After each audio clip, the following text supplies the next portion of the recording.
sass in every way. Talking fast, not a pause in sight. Leanie's got my head in a spin tonight. Oh, shut up, Leanie, can't you see? You talk so much, it's drowning me. With your white hair and sassy flair, just give me a breath, let me share. Podcast queen with a wicked smile, running jokes mile after mile. Try to speak, but in she slides. Leanie makes it a wild ride.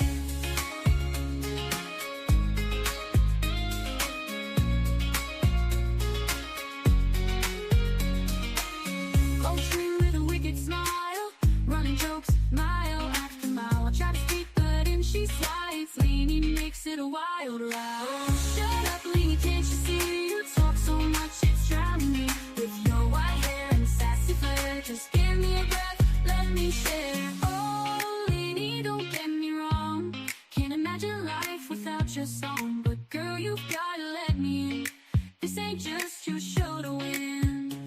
So here I stand with my mic in hand, trying to keep this show as planned. Leanie laughs, guess it's gonna stay a little secret every day.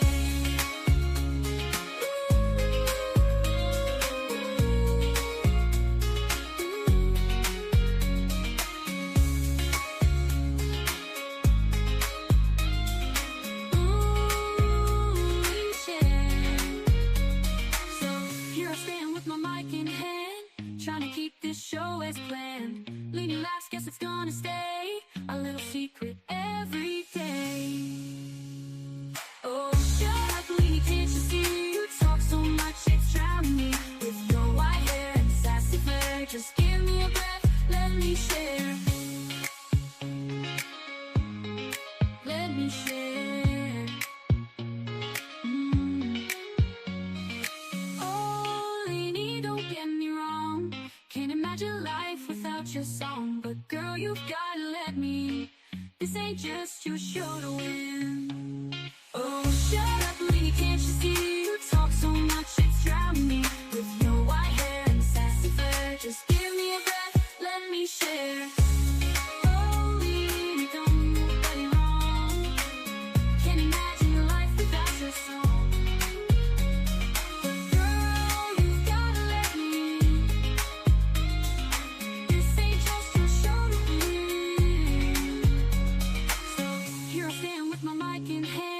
Trying to keep this show as planned. Leanie laughs, guess it's gonna stay a little secret every day.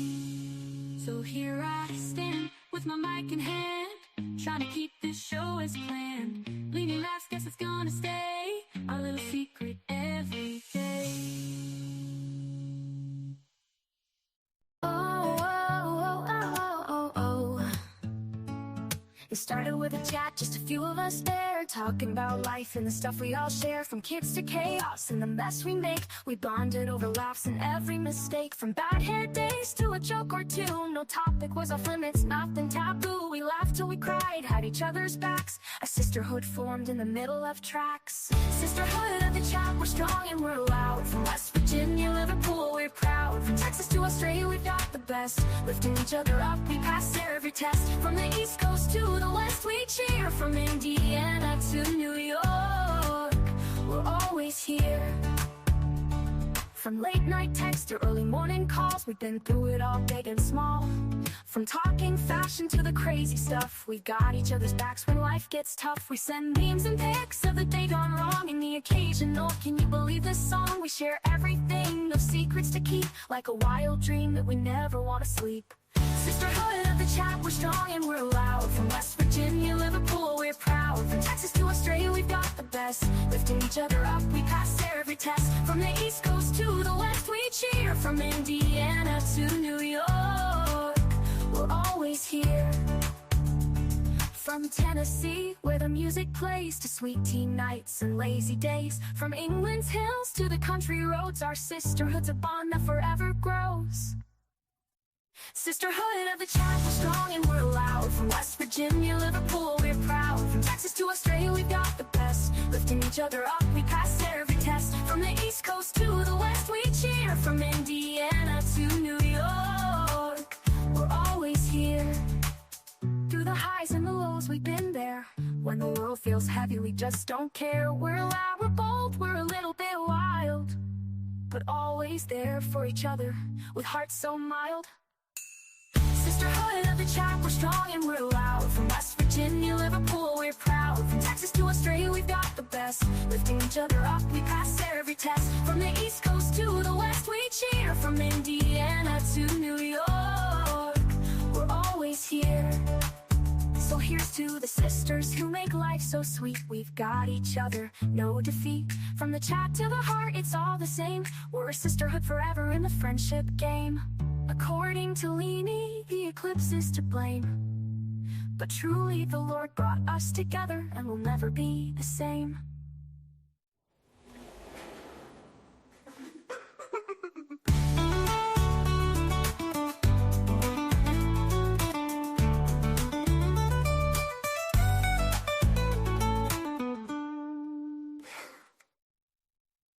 So here's to the sisters who make life so sweet. We've got each other, no defeat. From the chat to the heart, it's all the same. We're a sisterhood forever in the friendship game. According to Leanie, the eclipse is to blame. But truly the Lord brought us together, and we'll never be the same. From the highs and the lows, we've been there. Hello, hello, hello. Hi, everybody.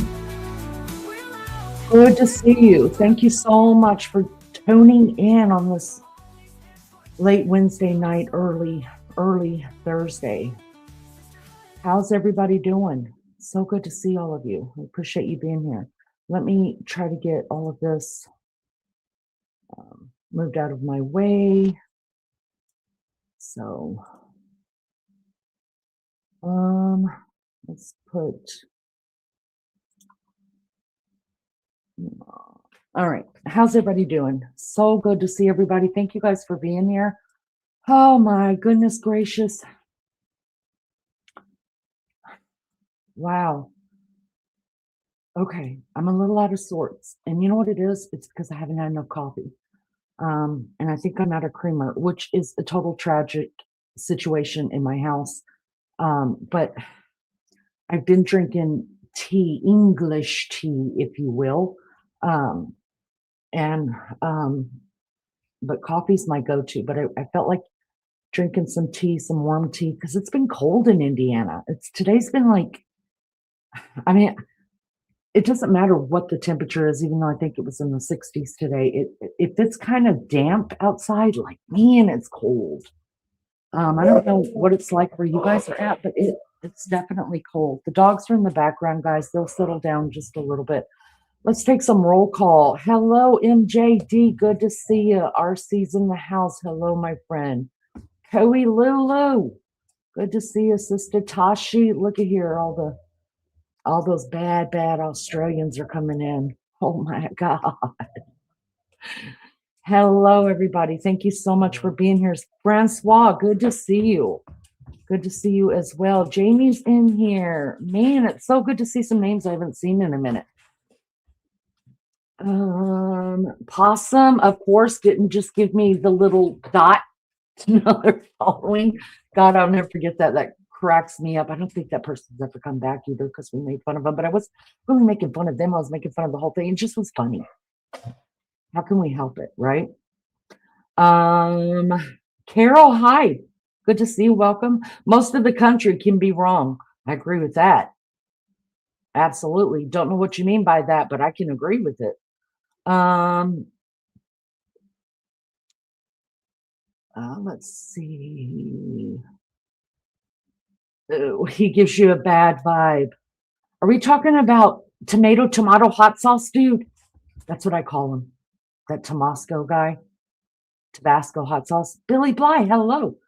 Last 2 days it's been wet and rainy, cold here in Western PA. Ugh. Yeah, it's weird. Hi, OxyClean. Good to see you, Love Bugsy. So many different names I haven't seen in a minute. That's really, really nice. I like it when you guys come in and just say hi to me. So I know that you're still out there running the YouTube streets, as they call them. Yeah, it's weird, which probably means that we're just going to have one of those summers where nobody wants to go outside. That's probably what it means. Because we had a harsh winter, very, very cold winter. We had way more snow than earlier than what we've had in years and years and years. So I'm not surprised, but I'm just saying this winter's going to be, I think this summer's going to be brutal as well. You can't keep up with your grass, but it's beautiful right now, right? I mean, everything is so green already. It's really weird how things are changing. You thought a dot was a placeholder, meaning be right back. I've got a slow cooker stroganoff on. I'm loving the crock pot weather. Oh, that sounds really good. Do you put sour cream in yours? My husband hates sour cream, so I always have to put it on the side. It just doesn't feel right that I don't cook it inside of it, but we do what we can do here to make things happen, I guess. Has anybody been paying attention to what's going on with the Nancy Grace stuff? There hasn't been a whole lot of new stuff that's come out. I've been still watching it, keeping, one eye to the side over there watching it, waiting on something magical to happen from the Nanos case, and whether they're going to, tell them go fly a kite and then have a new election on their sheriffs. That's going to be interesting. It's also going to be interesting if they do get rid of him, how quickly, hopefully, the case will be solved, and if anything's going to come out as to if he in any way hindered this investigation. Grace, did I say Grace again? Oh, y'all know she's my boo thing. Can't help it. I love me some Nancy Grace. But did I say that, MJD? I probably did. My bad. My bad. No disrespect meant at all. At all. Oh, Tashi does put sour cream in hers. Yummy. Do you put mushroom? Listen, I may or may not have been bad at dinner tonight. Listen, something went down, you guys. And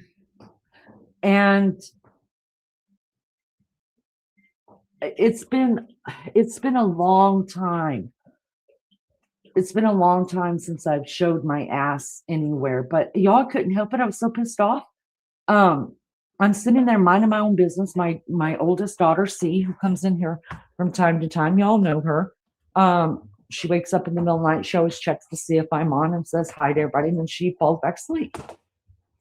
Well, I was out and about with her dad, and she called me and she said, Mom, we're going to go eat. Do you want to go get something to eat? And we were already planning on doing that. So I was like, yeah, we'll meet you over there. So we met over there, right? And we went to, what is that place called? Golden Corral, right? My daughter likes going there because they do have an excellent buffet. And because of her illnesses, there's only certain things she can eat, and they always seem to have them right there on the bar. I don't usually like going to those places too much, but I was wanting to hang out with her, so I was like, cool. Well, so we're sitting there. I'm minding my own business, listening to them all talk, and I was sitting next to my granddaughter, and I was talking to her about camp that's coming up and stuff like that. And then, if you go out to eat with my daughter, you guys, it's a whole fiasco because she's going to take 2 bites, and it doesn't matter how much they pay for the meal. She's going to take 2 bites off of her plate, and then the rest has got to go with her because she has, amongst other things, she's got really, really bad neuropathy of the stomach, gastroparesis. So it's hard for her to do food, but she's hungry, so she has good intentions, bless her. So anyways, she at Golden Corral, their thing is that you don't take to-go things home because it's a buffet. You eat all you want to eat and then you leave, right? And I can understand the food cost, even though I don't understand the food cost. I'm playing both sides of the fence like I always do. And I knew she was going to have to take some food home. And now she paid full price, you guys. And you can clearly see the girl hasn't eaten anything. She's taken maybe 2 bites at that point. And so she asked her waitress, she's like, can you talk to your manager and just see if I could only take what's on my plate that, I paid for? And the waitress kind of just looked at her, and then she was like, I'll see what I can do. And that just kind of set me off just a little. I felt that little tick, like, okay, this is not probably going to end well. So she comes back and she said, my manager said that the policy here is that you pay $8.99 per pound to take whatever it is you want to take home. And I just looked at that waitress. I was like, did I just hear what I thought I heard? And I sat there for probably about 3 seconds before it all just came flooding to me, and it pissed me off. And I was like, I'll be right back. And when I say that, So I got up and I went to the front of the restaurant, which is kind of around the corner. And I asked the dude up there, I was like, I need to speak to your manager. And so he came out. Y'all, he came out and not, hi, how you doing? Not, I mean, this is your job. You're in the customer service business. And I was so nice. And I was like, hey, listen, I said, I understand company policy. I get that totally. I was like, but my kid, this is what I said, my kid has a medical condition where she cannot eat like normal people. And I said, I'm just asking, can I please pay for like just a to-go box? I said, they've already paid full price, which is like $14 to eat, right? Now they want her to add on $8.99 for whatever's on her plate. And I was like, can I just pay $1 for a to-go box, and whatever's on her plate, since she's already bought the plate, can we just scrape it in that and then just go and then just, call it a day? And he said, no. He said to me, ma'am, we don't have a policy that caters to people with, what did he say? With medical conditions. Y'all, I was like, that's when the turn happened in my brain. Whoop. Let's just say it got really loud. It got really ugly. And,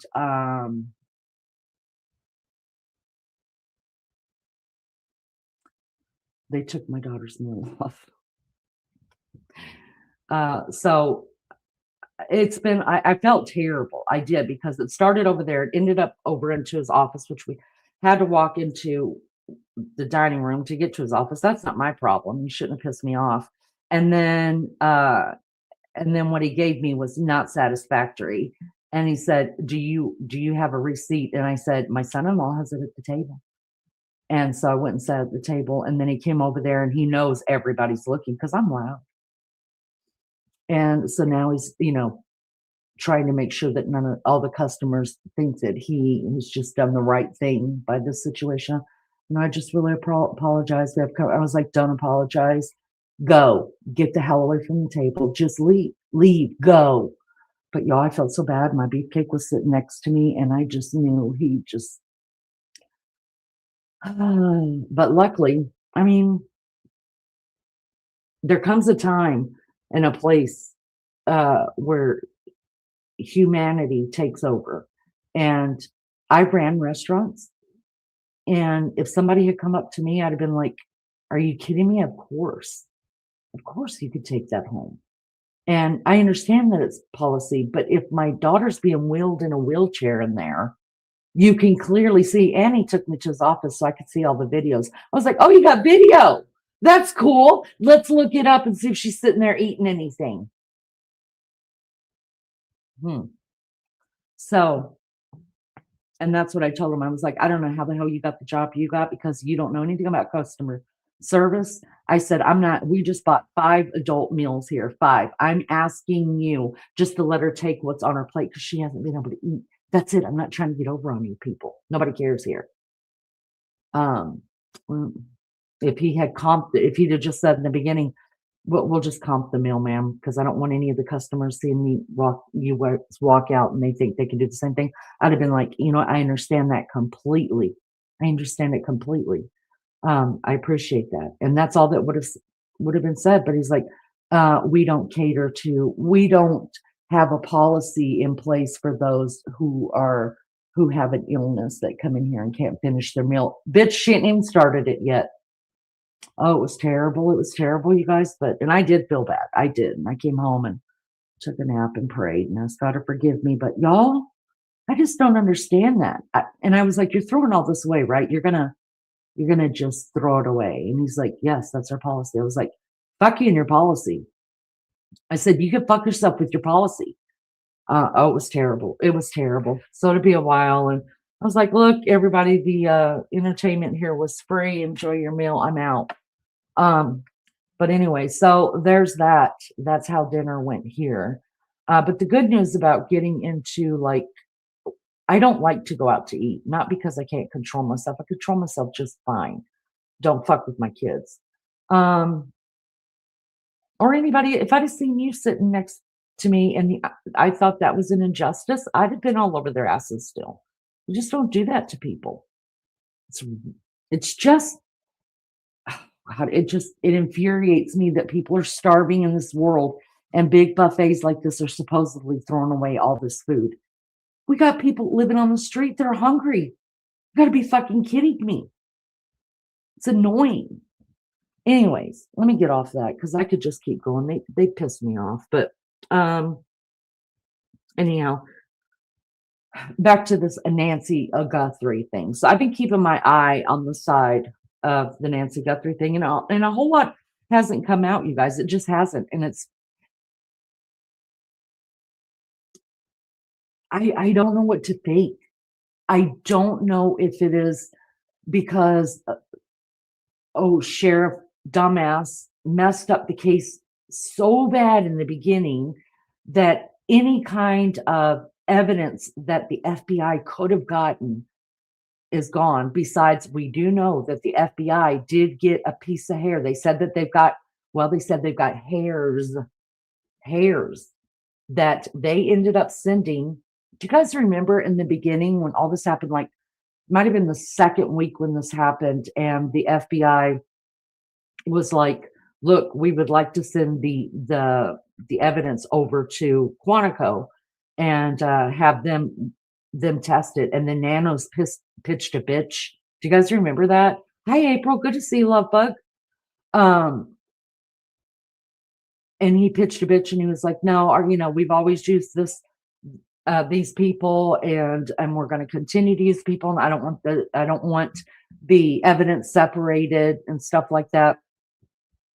Well, now that they created this task force that's got the FBI on it, and then I guess when the FBI went in there and did a sweep at some point afterwards, they did find the hairs, but they took them from the lab that Nanos had sent them to, right? So we don't even know how much hair they have and how long it's going to take. Now, Cece, who, man, she's just on it. She said this could take a couple weeks, just depending on how much of because it's a rootless hair, right? If it had a root on the end of it, it'd be a hell of a lot easier to get a sample of DNA. But because it's a rootless hair, it takes longer, and then it only goes to the father's side of the family. Whereas if you have a root on it, then it goes to both sides of the family. So there's that. Thank you guys so much for being here. RC says we're 10 degrees below normal. Crazy. Yeah, I'm freezing. Yeah.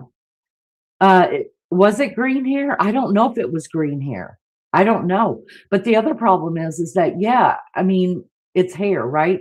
But it could be Nancy's hair. It could be her kid's hair. It could be anybody's hair, right? I mean, somebody could have just walked in her house and brought hair in, So, and I want to know where the hair came from. Where did they find it? Anyways, Cece says it's going to take probably weeks, if not months, to get any kind of sample out of it, and then of course trying to find the match. Now I'm not trying to be rude or anything else here, y'all, but if that hair belongs to someone who is over here without a visa, what are the chances that we're gonna get a match? Probably very none. Very none. I'm just mind blown at this. I'm so mind blown, because how often do we hear somebody that is in the public, this big in the public, and one of their family members goes missing, and then zero, nothing. Well, Billy, we'll keep you company. We'll keep you company. I'm average 62-year-old man, retired military. Love me some military. Thank you for your service. And from a major power company. Not wealthy, but do well. I have very good security cameras outside my home. Good for you. Nothing inside, but you mean this bear shit this long. I know. Or dog shit this long. I know. But thank you for your service. First 30 years of my life, it was military in some approximation. I love me my military men. I think they're all mine. Like my mama. Mama passed away, and I took over all the military people for her, because my mother had my mother was the truest patriot I ever knew in my life. And she loved this country like no other. And her favorite thing ever to read about, research about, there's nothing my mother didn't know about World War I and World War II. Nothing. Zero. She was a true patriot. And I think I get my love of history from her. In fact, I know I do. All right. So we know that Quantico now has those hair with the rootless hair. We know that's happening. However long that's going to take, I don't know. I don't hold much faith in that, because it could be anybody's hair. It could be anybody. And B, there's a high probability that they're not in the system. Now, are they going to be in the system now? Yeah. And if they are a perpetrator of any type, will they be found 10 years down the road? Yeah, it's quite possible. But I'm saying for this, and then how about this? The Cajun Navy, you guys, went back in for a little while. I don't know if they're still there or not, if you guys heard that or not. Piss poor Keystone Cops. That's right. The Cajun Navy went back in there, and I listened. I don't know if I pulled up where Brian Inton had a interview with the other Brian that's over the Cajun Navy and stuff like that. And I just thought to myself, I understood they're the type of people that won't go in unless they're invited. They'll offer their services, and then they have to be invited, because I liked what he said. He said, we don't just go in as a search party because we don't want to make sure we're not searching something that we're not supposed to be. We don't want to be on anybody's land. We don't want to overstep the police. We just want to bring in our drones. And we do have air people that can be in the air looking. We do have people on the ground that can be looking. We just want to do it the right way. And that's it. And Brian Inton asked him something that was really, really smart. I thought it was way smart that he said it. He said, even if you guys had come in and did like a ground grid search, what are the chances that you could have maybe solved another case, found somebody else that was missing? Y'all, we know that there's people missing. That there's another lady right now in Arizona, I mean in the Tucson area, that's a little bit younger than Nancy, that's missing right now. You think they were still there? Thank you, Possum. Thank you. And you know what that guy from Cajun Navy said? He said, I want to say right about 50% of the searches we do help solve another crime. He said, not the crime, not the person that we're particularly looking for, but another crime that had happened. Like they'll find body parts or bones or something like that of another case that's maybe cold or whatever. He said that happens about 50% of the time. And I just sat back and I thought, Oh my God. If nothing else, that is worth bringing every time they offer their services. And y'all, they're offering it for free. They're not asking your communities or your sheriffs or your mayors or your congressmen. They're not asking to be paid for this at all. But if that's the case, I think every freaking time that something comes up and they offer their services to come in and do a search, if they find a body, it may not be the body that your particular case is looking for, but they solve a crime. Isn't that worth just saying, hell yeah, come help?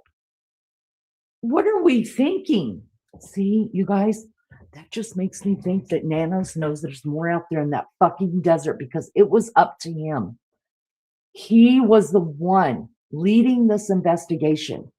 He was the one that didn't give an answer to the Cajun Navy. He was the one that didn't reach out to them. So it makes you think, does Nanos know that there's stuff that they're going to find out there in that desert that Nanos doesn't want them to find?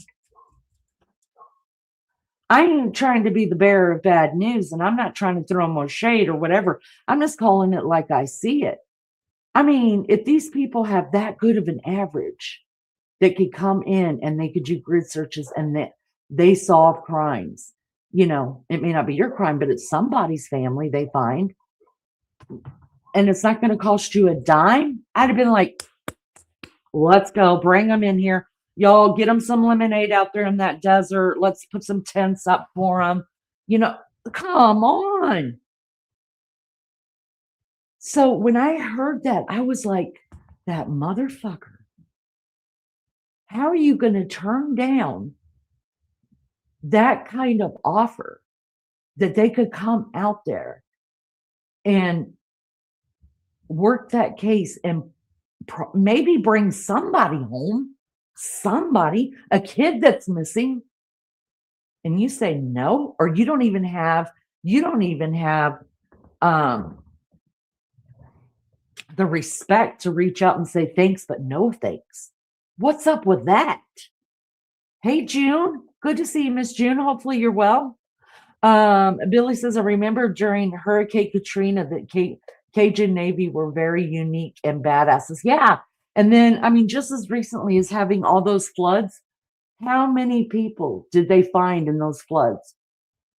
Amazing, amazing people. Amazing. Lula says, I have a feeling Nancy will be found similar to Suzanne Morphew, looking for someone else and stumble upon her remains. Right. Yeah. I mean, but could you imagine? I mean, he didn't even have the decency to say, nah, guys, we got this. I mean, this is the freaking Cajun Navy. Hello? Hello? And did the Cajun Navy, maybe Possum knows, did they get the okay to go out there from the FBI? Or who finally gave them the okay to go ahead and start a search out there? Because I don't think it was Nanos. Unless he just thought by now the chances of them finding her, if she is in the desert. And he said that they work closely with the Mexican border as well. So they have found people missing in the Mexican desert as well. Y'all, that just makes me think this Nanos dude, something's up that we don't know about. He's a shady cop. Miss June says, I'm feeling a little disgusted with her daughter, Savannah, because not only is this woman smiling ear to ear online and on TV, I could not if it was my grandmother gone. Possum, you don't know. I'll try to look it up and see what we can find on it. Because I'd be curious who said, because he said he wouldn't go unless, or they weren't going to start unless they were invited. So I'm wondering if it was, you know, because they set up that task force and it has some FBI on it and it has some sheriffs, and they moved it into Phoenix area. So I was wondering if they're the ones that said, yeah, y'all come on out. But isn't it almost, do you guys feel like it's almost too late? Miss June says, like in the woods kind. not deserty but woods. I think it would be easier to find a body in the in the woods, because I could be wrong. I don't know enough about decomposition and stuff like that, but I would just think in the woods it would be somebody easier to find. That's just me though. I think the desert just would, I don't know, burn them up quicker, and then I don't know. If you guys think differently, let me know. Lulu says, good day, Miss June. I think it's a TV actress thing. They are trained to cover up emotion. But why would you have to? It's not, I understand that they're trained to do that. I get it, and good on them. But I think I know what Miss June is saying. It was her choice to go back. And she couldn't have gone back. I couldn't have gone back. I was a fucking wreck when my mom passed away. And not like this, not at all like this. So there was no way I could have done it. Hi. Let's see. There won't be much of poor Nancy to find now. Bugs, animals, weather. A few small bones are probably left at this stage. Right. Miss June says, I don't know, like I'm intuitive. I feel she got away with something. And I remember the first day she came back, her mom would not stop screaming in my ear. She's hiding something and she feels like she got away with it. That's what Miss June says. Wow. Well, you guys, I pulled up a couple of things. I got a couple things up here that I want to show you. And I want to show you the latest Brian Enton first, because he talks a little bit about Nanos, what's happening there. And then just he's on the ground there right now, you guys. He's back, or he was in Arizona yesterday. Yesterday is when I watched. So let me pull this up. Let's hear what old pretty eyes Brian Enton says. And yeah, let's do this one. This is the latest on Brian Enton. So good to see everybody. Thank you for being here. Come on down, have a chat in the chat. Look, you don't have to agree with me at all. I won't bash you for it. You are all welcome to your own opinion. We're just going to be respectful of each other to have an opinion and have just normal adult conversations. That's all I ask. Listen, even some of my mods don't agree with me about how I feel about this situation, not 100%. And it's not a big deal. We can all think, we're free to think the way that we want to think. I don't ever try to stifle that in people. I just don't want to allow people to attack each other for their opinion. Not going to happen here. All right, let's watch your guys' ears, okay? Because I can't control that. I can only control what's here. I'll make it as big as I can. And here's little sweet man Brian. Oh, love me some Brian Enton, y'all. All right, listen up. For checking out my show. Really, really appreciate You're it. welcome, Brian. Please click to subscribe. I really appreciate all the support. It is day 88 since Nancy Guthrie vanished from her home here. It's Nancy's house right behind me in Tucson, Arizona. I'm back in Tucson, working on a couple of new stories, working on a Nancy Guthrie special that we're putting together for the CW, which is going to air next week, which I'll have more information for you guys on. You guys can see the memorial still here outside Nancy's house. But I just spoke with one of my sources close to the investigation, trying to get some new information. And I'm told that they're really at a lot of dead ends behind the scenes, still going through leads. Thousands and thousands of tips have come in, which they haven't gone through all of them yet. So you can't call it a cold case. But there are no suspects. There's no significant developments. I'm trying to nail down, though, a couple of new details, which I'm going to get into in this episode. I'm talking to, if you guys have watched my episodes in the past, I've talked to him many times, Bob Krieger, who was over the SWAT team with the Pima County Sheriff's Office. He was with the sheriff for a long time, now retired, but just a wealth of knowledge. And I'm going to talk about some of these new little details with Bob. Bob it's been about a month since I've been here. Mm-hmm. Yeah. Have you heard anything new? Everybody's just kind of wondering. It's now been almost 3 months. Yeah. Since Nancy Nothing. vanished. Yeah, nothing new. I've reached out a few times, kind of knowing, same thing that the media's knowing. And that's really what's going on. I think the task force, the investigators are just following up on leads at this point, anything that's going to be viable. But any new hot tips? No, I haven't heard anything. Yeah, one of my sources close to the investigation said there really just is nothing new. You're right. Which is, I mean, does that surprise you? It does, but it doesn't. Based on kind of how this went and kind of how I think people feel what happened to Nancy probably early on, I think that the folks who did this quickly pivoted. Probably, unfortunately, she's probably deceased, probably passed away at this point. And once that happened, I think it changed their plans. And, you know, calling them good, bad guys, they just went silent on it and started focusing on something else. And I think that's where we are right now. What will it take to break it open? Someone either finding Nancy or, you know, one of the suspects talking to someone, and that person probably passing that information on, whether it be to a loved one, someone who has a conscience. It's one of those things. You know, the physical evidence, it still takes time. DNA takes time. All of those things take time. So there's still some hope for that. But truly, it'll probably be one of those two things: suspect saying something to the wrong person that making its way back to the task force, or someone finding Nancy's body. I'm going to stop it right here. I mean, y'all, he's basically saying it's cold. He said they're looking into some leads. Still, there are no more leads. The only leads they got is what came in the beginning, I would think, in the last. I mean, I feel like now any leads that would come in will just be bogus, or it will be somebody who did get a conscience. But that's just terrible. And we listen, after what? After 2 or 3 weeks, I think we were all like, oh no, like they're not going to find her now. How many of you actually think that she is over that?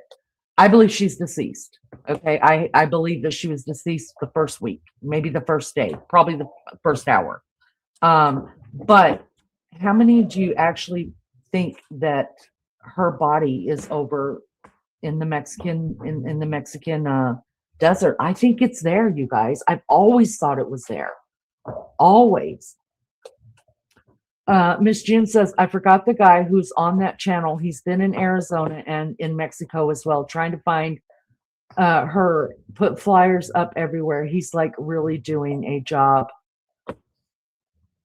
Lulu says, sometimes it can help to compartmentalize work mode, family mode, switch around to help keep you. Hey. Oh, hold on. I got to find out who's coming from the garage. Hold that thought. Hold it. Let me keep playing Brian a minute. Someone close to the department was telling me there's something called the RAT team. Have you heard of that? Robbery? Our robbery assault team. Yeah. That's what we call our robbery assault folks who investigate the violent crimes in the sheriff's department. Okay. Mm-hmm. And I heard that perhaps they should have been the ones to investigate initially, that they're faster than homicide sometimes. Is there any truth to that? No. And I know that people have talked about this, and I don't know if it's been talked about officially, but our homicide unit handles our missing person cases. They always have in the past.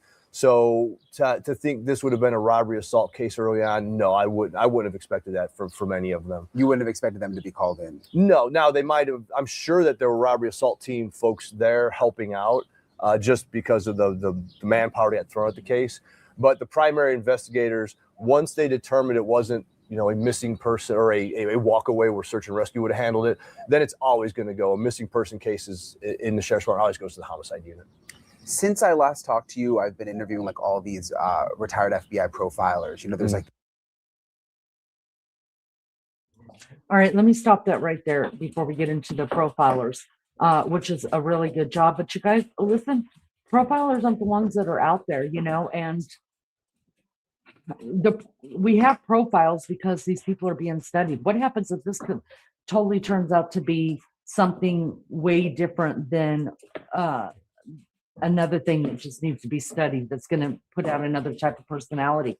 I like what June said right here. She said, to be honest with you, I feel like this was an inside job that got paid to not really do anything and to pretend like the family had nothing to do with this when they did. Maybe it's crazy. I've always said that too, that I think the family has something to do with it. I mean, like I said, when was the last time you seen a high profile person like this just vanish? I mean, her daughter is known all over the world. Hi, Aussie True Crime. Good to see you. Thank you for being here. Billy says, anyone remember the movie Shawshank Redemption? Y'all been saying that, and I still haven't watched it. I gotta watch it. The warden saying he disappeared like a fart in the wind. That's Nancy. I think she's over in the Mexican. I just do. I just do. Billy says, I believe she's been placed into something like a wood chipper. Wow. I know some people thought also that dismemberment and set on fire. And I hate to be that blunt, but I mean, it's true crime. Terrible news about little Shannon. That's terrible. I'm so sorry about that. It's terrible. I said something like a wood chipper or a type of chemical. A body can disappear. Statistically, families, right? That's right. That's right. Miss June says, what drives me crazy is people assume that people on TV have money and they don't. They go through their money and they got to keep up that lifestyle and it gets expensive. You're completely right about that. You're completely right about that. Yes, they're used to a certain lifestyle. You got to keep working to keep that lifestyle up. Billy says, I'm just wondering what the motive was. I will always say the motive was money, 100%. Hi, Detour. Missed you too. Welcome back. All right, let's keep going with this, y'all. It's behavioral analysis unit, right, where they try to figure out who a suspect is. And I'm kind of curious what you think about some of their theories since you're local. You know, you have an idea of the actual area. Yeah. Most of them have seemed to agree that they think it's someone just statistically who knew Nancy, not necessarily like a family member or a friend, but someone who had some kind of contact with her, whether it be like a contractor or just anybody, but not a total stranger. What do you think about that? They're the experts at that, and I would not disagree with that, especially if multiple profilers have pushed that out.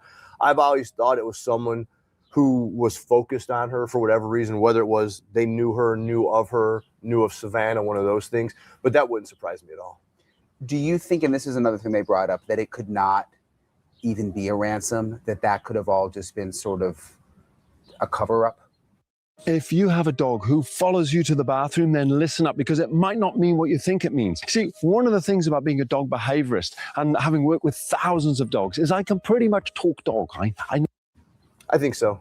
Do you think that? I do, because when you talk about a single Bitcoin, a half of a Bitcoin, that's not normal for someone who's they're gonna ask for $10 million.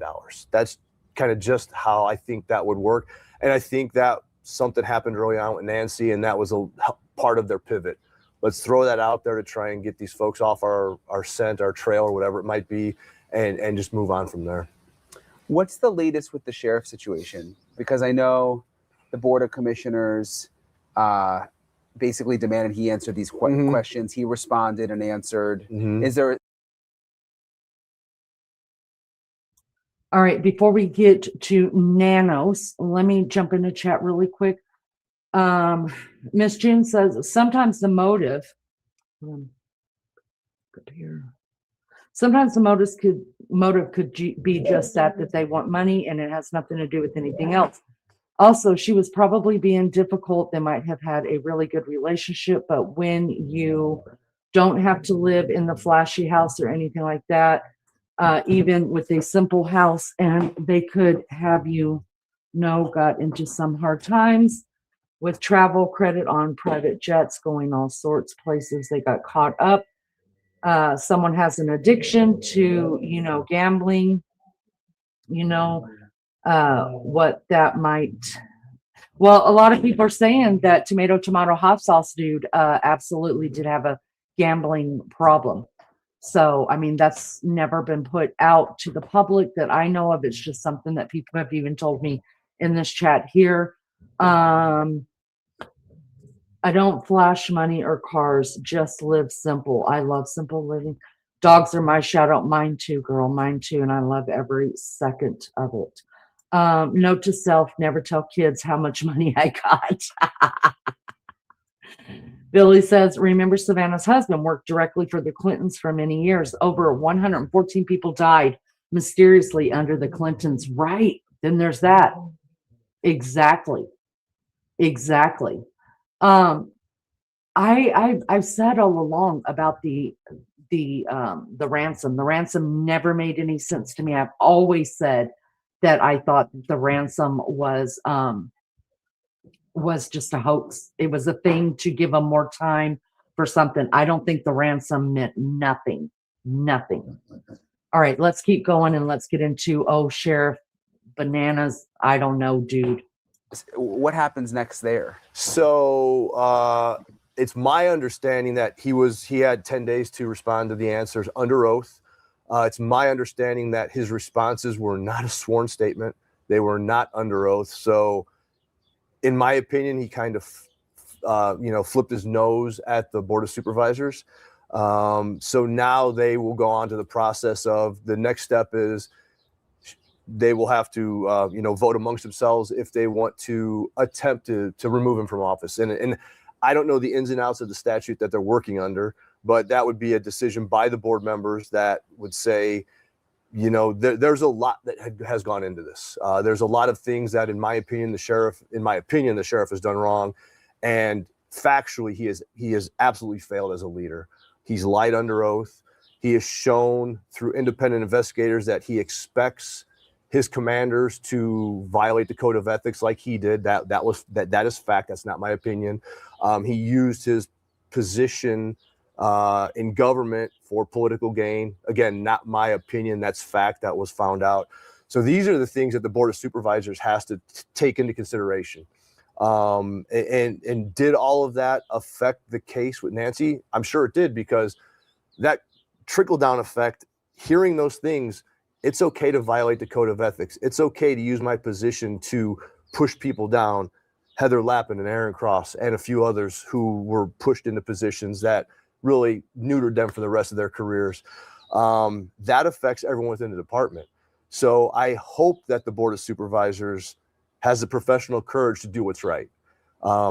If you have a man who lied under oath in a deposition to keep his multiple suspensions back in El Paso out, he didn't misspeak on that.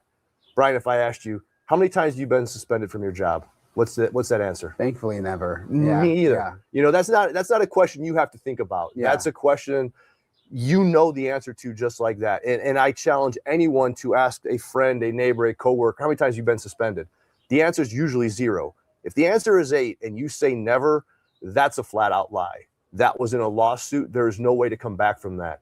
He should be on a Brady list through our county attorney's office. What does that mean? That is a list that the county attorneys put together. Typically, it's for lying. Officers get on it, and it kind of neuters them in their positions, because every time it's you can't be trusted list. And there have been officers on it in the past, and every time you have to testify, hey, is it true you're on the Brady list? Yes. So it just destroys your credibility. With him, with the sheriff at this point, he has no professional credibility left, in my opinion. That's my opinion. Going back to the Board of Supervisors, they do need to do what's right, because if they say, we're just going to let this slide, they have now said to every member and every employee within Pima County and every citizen with Pima County, it's okay to lie to us. It's okay to violate the code of ethics. There are no consequences. It's okay to not only ask your senior commanders to also do that, but expect them to do it. And that's why the leadership, this is now my opinion, is in a very bad position within the sheriff's department. And that affects the troops. That affects the people who are investigating this case. It's been like that for quite a while. All right, let's stop it right there, because I see what you guys are saying in chat. Hi, Sharon. Good to see you, Love Bug. Thanks for coming in. I see what you guys are saying in chat, and I'm curious about this. Hold on just a minute. Hold on. The Sir Hello says, ever hear about the kids on the railroad tracks about the Clintons? I did not. But, and then Sharon, Okay, wait a minute. Miss June says, here's the thing. I felt as if Savannah was hiding something when she started to quote a movie line and repeated the movie lines when they were doing the scene online. And I didn't watch that movie, so it was the subs that totally had told me about that, and I had to go look it up. I was amazed that happened. Sharon says, and Nancy's husband often worked in Mexico and died there. Okay, so I see a lot of you guys talking about the Clintons in here, and then like what Nancy's husband did and what Savannah's husband did. I have a question for you, and this is a serious question. Have you ever, and believe me, I know all about the Clintons, and not all about them, but I know about the tragedies that seem to follow the Clintons. But here's my question. So if someone involved with the Clintons were taken out, wasn't it that person directly who was taken out and not like a family member? In other words, if this had to do with the Clinton or even the Epstein thing or anything like that, like something big and organized like that, and I'm being serious about this because I don't know, but why would they take a family member out? Why not just directly take that person out? Because I know with a lot of the Clinton things and the things that they have been accused of, having people, disappear and stuff like that, it was the direct person in line with them. So what would be the reason of Nancy going? Do you know what I mean? Does that make any sense? Can somebody answer that for me? I appreciate it so much. And then wouldn't it be bigger? Wouldn't it be, I remember when my husband telling me about something with the Clintons, and they were all at the funeral. He's like, see them all lined up right there at the funeral, like they're feeling bad, and they're actually the ones that had him killed, blah, blah, blah, blah, blah. And then I realized that even those people, those high profile people that have died mysteriously and having affiliations with those people, like it never gets talked about. It's like this. Nobody's talking about it anymore. Right? So is that just another clue that this had to do with some kind of higher crime thing that we didn't know about? But I honestly thought that, that to me sounds like a mobster kind of thing. Like, we'll take out your family instead of just the direct person. I guess I don't understand how that works. I never heard of the Brady list. I'm learning something new. I never heard of that either. Detour made chicken chipotle burritos. Ooh, sounds good. Tashi's got beef stroganoff with mash and veg. If they went after a family member, then this had them a warning. Yeah, but none of those that I know of. What other people like these? What other high profile people are you seeing in today's world that they're taking out family members to? Am I just missing people? I don't know. Billy said, yes, there was a story about kids. I believe the 14, 15-year-old C was coming in on a private small airport, suspicious. Did Nancy know something personally? Well, when Maggie, my co-host, and Lizzo, her co-host, were covering it, they were talking about what Nancy was doing something with Medicaid or Medicare that she was going to blow the whistle on. Hi, Melly Joe. Not much, Mel. Not much. Miss Ju made some kind of pork, not dumplings, but fried. I guess you call them enchiladas or something like that. Sounds yummy. Tashi said, have you seen Savannah's ex-husband, the former journalist for what? I didn't even know she was what?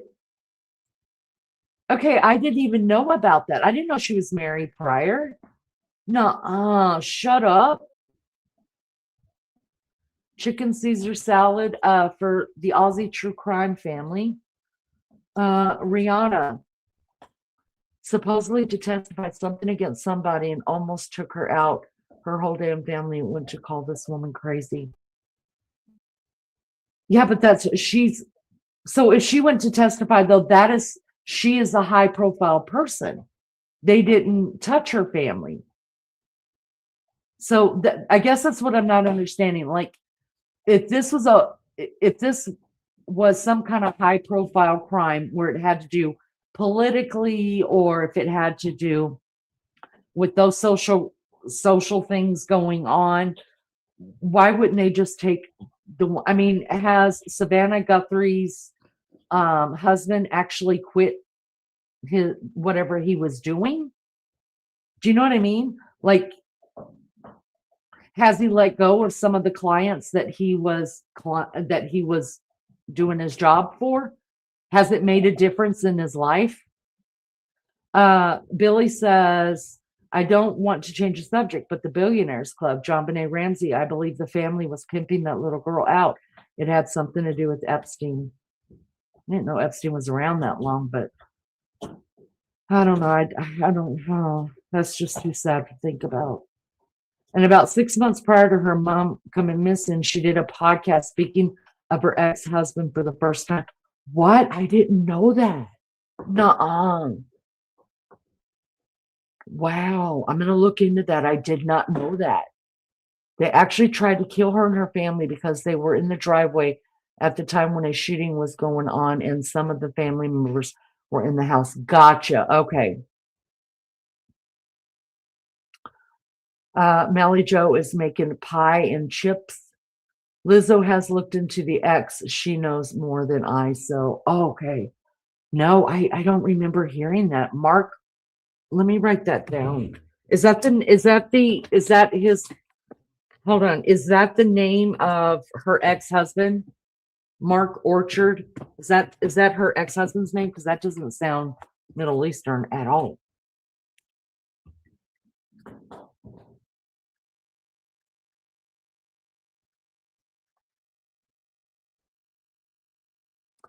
High profile and political. Okay. Is he that old? I don't know. I don't think it has anything to do with the Epstein. I felt like the son did this and they have him on medication. Oh, he's American, but he was covering that over there. Okay. Okay. I got you now. All right. I'm going to look into that because that's interesting to me. That's interesting. See, okay. So I could actually see that if an ex wanted to retaliate against a person, that they would harm a family member. That makes sense to me, more so than Epstein could be behind. Epstein people could be behind the Nancy Guthrie thing, or the Clintons. It just does.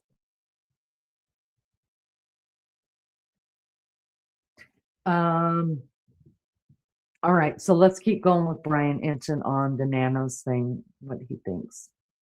I think we within the Sheriff's Department knew it, and that's why several of us stood up for a change at the last election. We saw what happened there. And now the nation, the world now knows what we've been dealing with. And going back a roundabout way to that Board of Supervisors question, they have to do what's right. It's not even about politics at this point. You can't let that man stay in power. If you do, you have justified everything he's done, to include factually lying under oath, violating the code of ethics, using his position to influence the last election. So, I'm passionate about that. I know that the county can do better, that the Sheriff's Department can do better. And I know that the Sheriff's Department can be saved at some point, because it was an awesome agency for my first 22, 23 years. We loved it. I know you've talked to Aaron Cross, and he feels the same way. That's why he's as passionate about it. And he is the lone voice left in the agency because, really what more can they do to him? And he's going to continue that battle. But can the Board of Supervisors really, because the sheriff is elected, is there anything, and I think it was like if he didn't respond to the questions, there was something they could do, right? But now that he's responded, is there, but he can't just throw him out, can they can, because he was required to respond in a sworn statement and under oath. And again, it's my understanding that he did neither of those. So that would be a violation of the statute that they're working under. So if he violated that statute, they then would have the ability to remove him from office. Again, my understanding from what I've been told. And what about the recall? I know it's still going. I believe it's going to like early July. Are you involved in that? Like, do you collect signatures? I've collected Yeah. some, and I've advocated for people to collect some and pushed it out there. If you were a Pima County resident who could vote, I've got the form right inside the house. We can sign it right now. But that being said, I think that's a tall task. I know Daniel Gutierrez is pushing it very hard on social media. I know I was out at the fair for a Chevelle concert a couple of nights ago. They were out at the fair collecting signatures. Again, to get over 122,000, so you want to get 125, 130,000. That's a tall task. Is it possible? Yes, because I know there's been recalls in Pima County in the past, but it's been a while. So, that's a numbers game, and I have no idea how it's going. Anecdotally, I know that folks within the department have been excited about the number that they've gotten at little league events, at homeowners association meetings and things like that. But you're talking 100 or 200 here, and that's a minuscule number when it comes to 120,000 or so. A lot of people ask me, like, even back home, like, oh, what's the deal with the sheriff? Like, they hear stories about it. Yeah. And they're like, do you think, and they're mostly interested because of the Nancy Guthrie. Right. And I always say, I don't have any reason to believe that he doesn't care about the case. No, I would agree with want it to be solved. You know what I mean? Mm-hmm. I don't. Yeah, I think his intentions aren't bad in that way. I agree with that. Yeah. If I know anything else, the man is very emotional and passionate about things to a fault on a lot of situations. But yeah, I would agree. I don't think there's any reason the sheriff's department, the investigators, they're not trying to do anything to keep this from getting solved. There would be. All right, so I'm gonna stop it right there because I want to answer this question, and then he brought up a question that I had.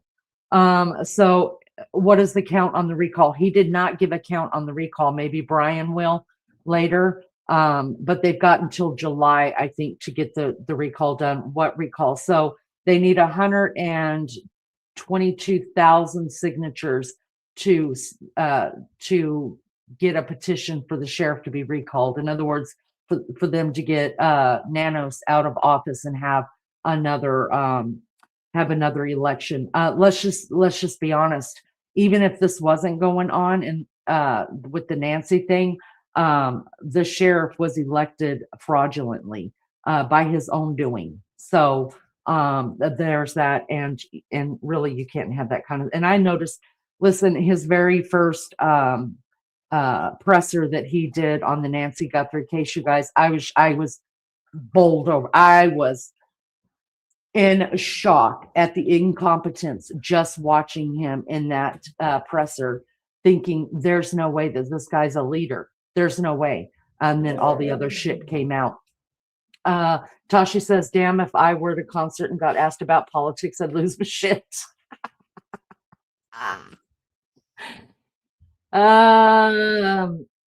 Billy says, I wonder if someone has that sheriff on blackmail. You're not the first person said that. Quite a few people have come into chat and said that they believe that he's been blackmailed, maybe even by the Mexican mafia. Listen, I just keep getting more icks and more icks, and just listening to the Cajun Navy's leader yesterday talking about how Sheriff Nanos never even got back to him, and never got back to them on starting their own searches. And they just took it as a no. It just made me think, what is he not wanting them to find? Because Nancy's not the only person that's missing in Tucson. And we all know there's shady stuff in every community, right? So if somebody's offering you, look, this is a really high profile case. Everyone around the world has heard of this because of who her daughter is. We can help you for free. Let us get out here and do some searches. Every one of us would be going, do your thing. Do it. Get it done. They're just going to make you look better. Yeah, that's why when Miss Jeannie asked in here, why are they so focused on the chief of police? This is all a distraction. This is why. Now, my question was, and I'm still asking this question, is that is the whole sheriff's office, and y'all, even before this sheriff Nanos has done some very, very mean things to people that work for him. Very mean. And things that are wrong. But my question is, are they using this whole Nancy Guthrie thing to like, okay, thank God something happened. Now the world's attention is on the sheriff, who is completely incompetent. He's done some really shady stuff, and he's broken the law to even get in this position. So are they using that now to oust him out, because his term is not up until 2026, I think. Wait, no, it's 2028. So that's a little girl. Quit doing that. Nobody's messing with you. Or he just said that the sheriff's office has done everything they can. He doesn't feel like that they haven't been doing right by this case. But we all know people lie. So I'm also wondering if people like this man and Officer Cross, I'm wondering if they are keeping their mouth shut until the sheriff is removed from office to say, this is what went down and this is why we couldn't solve the case. I mean, they have to know something, guys. They have to know something. I wonder if someone has blackmailed the sheriff. Yes. Yeah. Removed from office. Pima needs Sheriff Grady Judd to get things done. Yeah. Sheriff Grady Judd is a badass. I love him. I believe the same night she disappeared, the sheriff and deputies all went to a basketball game. Detour says, funny, Nanos was spotted at the U of A men's basketball game in Tucson days into Nancy's disappearance. Yeah, and that kind of struck me as weird too, even though I understand, everybody needs time off. We all do. It doesn't matter if you're a sheriff, if you're a president, if you're work for McDonald's, it doesn't matter. You need time off and you're entitled to that time. But I would just think that as early as this case was and how viral it went really fast, oh my God, I'd be embarrassed to be seen out anywhere without my uniform on in public. You know what I mean? Like it's a big deal, and it's less of a big deal now. I think this case is completely cold. And it's less of a big deal now, but it was a big deal back then. All right, let me keep going with old. That would, and if that were the case, that would be criminal. Yeah, and I would find someone to go arrest him. Do you think that do you think this could have been solved if it wasn't for him? No. Yeah, I don't. That's one thing. He's got a lot of blame on his shoulders for a lot of other things. Yeah. I don't put where they are in the investigation on his back. He brought light to himself in the department by a lot of things that he did and that he said. And I would suspect that there were some hurdles that the investigators had to overcome, just knowing how our department, their department now, has the top will sometimes get too involved. And that might have put some restraints on the investigators. But big picture, no, I don't think him or any other of the command staff really affected where we are. Y'all, I don't believe that for 1 second. We've got video of the perpetrator. They've got some kind of audio going on there. I mean, crimes that have so much less than this are solved very soon. We're not stupid.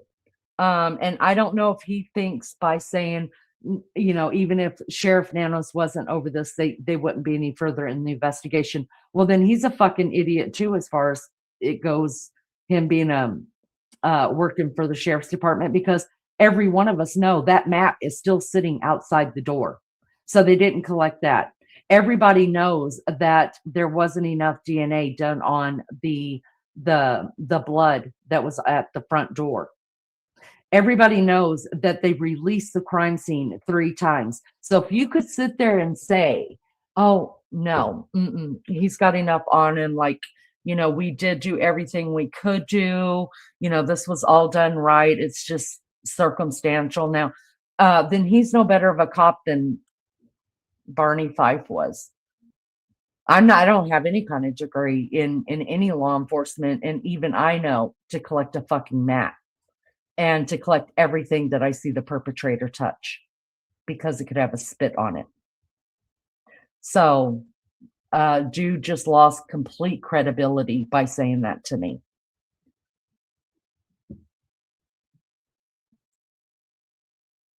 In the investigation. Do you think where they are in the investigation is affecting morale? Because I mean, people around the country are like, "Oh, that sheriff's Yeah, man, they messed it up." You know what I mean? Like, right. I do. The morale was in the tank before this happened. Now it's just nationally known where most of the folks in the sheriff's department were. When you see the hundreds of years of experience that walked away, I was different. I retired. But the hundreds of years of experience that walked away to go work for other agencies, to take demotions, leave here as a sergeant, go somewhere else as a trooper or an officer, just to kind of get away from it, that tells you all you need to know. Because most cops won't leave for 50 cents or $1 an hour. Most officers leave their agency for one reason, and that's leadership. And it's toxic. It is. That's the best way to put it within the department. It is, and it has been. And the folks knew it, and now it's just known nationally, worldwide.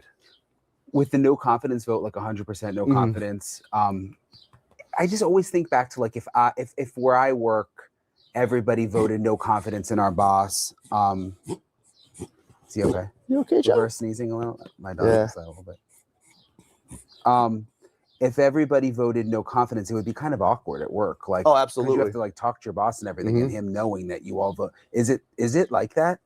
I'm sure it is. Yeah. This is not the first time that there's been a no confidence vote for the sheriff. Now, in the past, it was leading up to elections, and everyone now knows, especially with that independent case that came out, what the leadership is like. And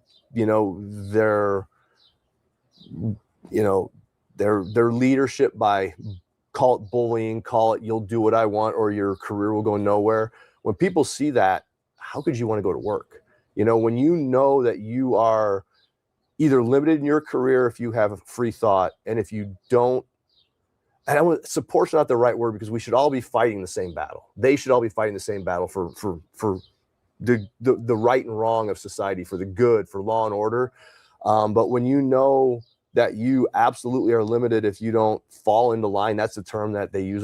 Just fall into line and you'll be fine. You'll get promoted then.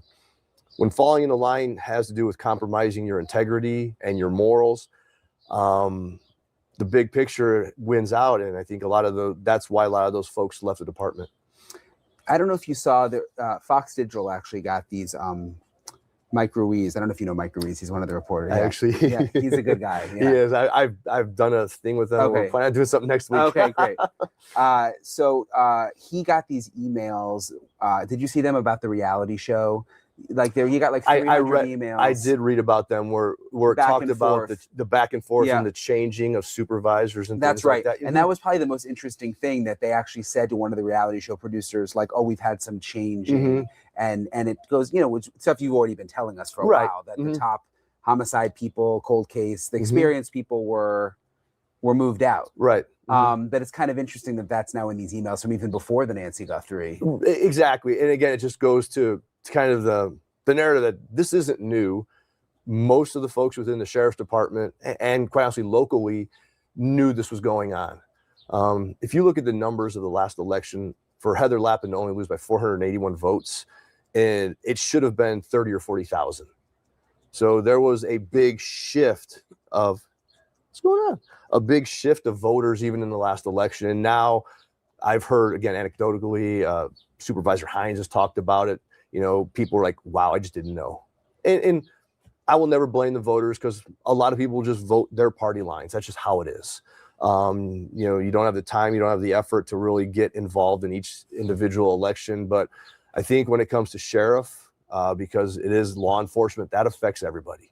And unfortunately, the morale, the things that are going on now that are very visible to be going on now have been going on for the last 6 years. You know, or 5, and then his 2 previous. When did you retire again? About 4 months ago, January 7th. Oh, so it's really recent. Yeah, January 7th. So you were under him for. Oh yeah, Yeah. For you know 2 years, then he lost, and then the next 5. And were you over the SWAT team at the end when you retired? My first assignment when I was promoted to lieutenant I was the SWAT commander for about 8 months. Yep. And then I was removed from that. He loves to say that I let you be promoted, so you know why was there a problem? And then I had a myriad of assignments that were very chosen for me, we'll say. Is that because were you vocal about issues with him, or? I just would stand up. I've always stood up for the little guy.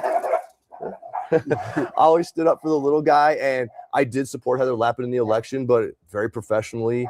And you have to understand, if you're going to run for office, when you're, you know, running for basically a popularity contest, you're not going to get 100% support, and that's okay. It's to be expected. I would have no problem saying I supported Heather. Those of us that did were kind of pushed aside. There weren't many who stood up for it.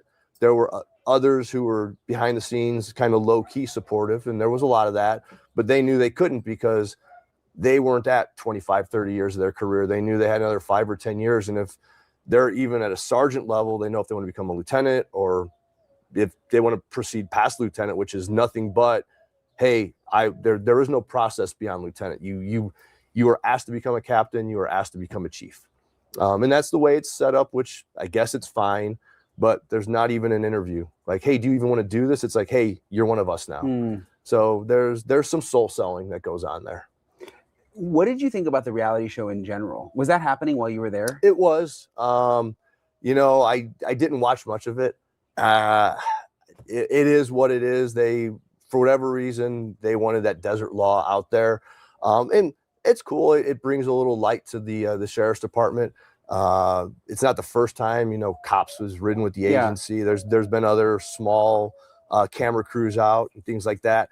You know, it was one of those things though, you know, 6 of one, half a dozen of the other. You know, if they wanted to do it, and they wanted to do it in a very specific way that just focused on like the patrol element of it. So, you know, I guess that's what they got. What's the vibe, would you say, with the Nancy Guthrie? I mean, when you talk to people in the community now, is it still, are people surprised it's unsolved? Are they? I think they are. I've had a lot of questions. Why, you know, I had some emails yesterday, you know, it's 90 days. Why isn't it solved yet? And people a lot of times live in a vacuum. And they don't know that these cases, you see it all the time with cold cases, they go on sometimes 5, 10, 15, 20, 30, 40 years. And some are never solved. So it's not uncommon.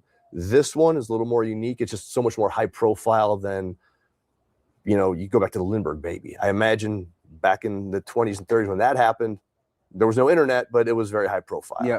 You know, so someone of that stature is in the nation, the worldwide eye. Folks are a little more expect it to be solved quicker.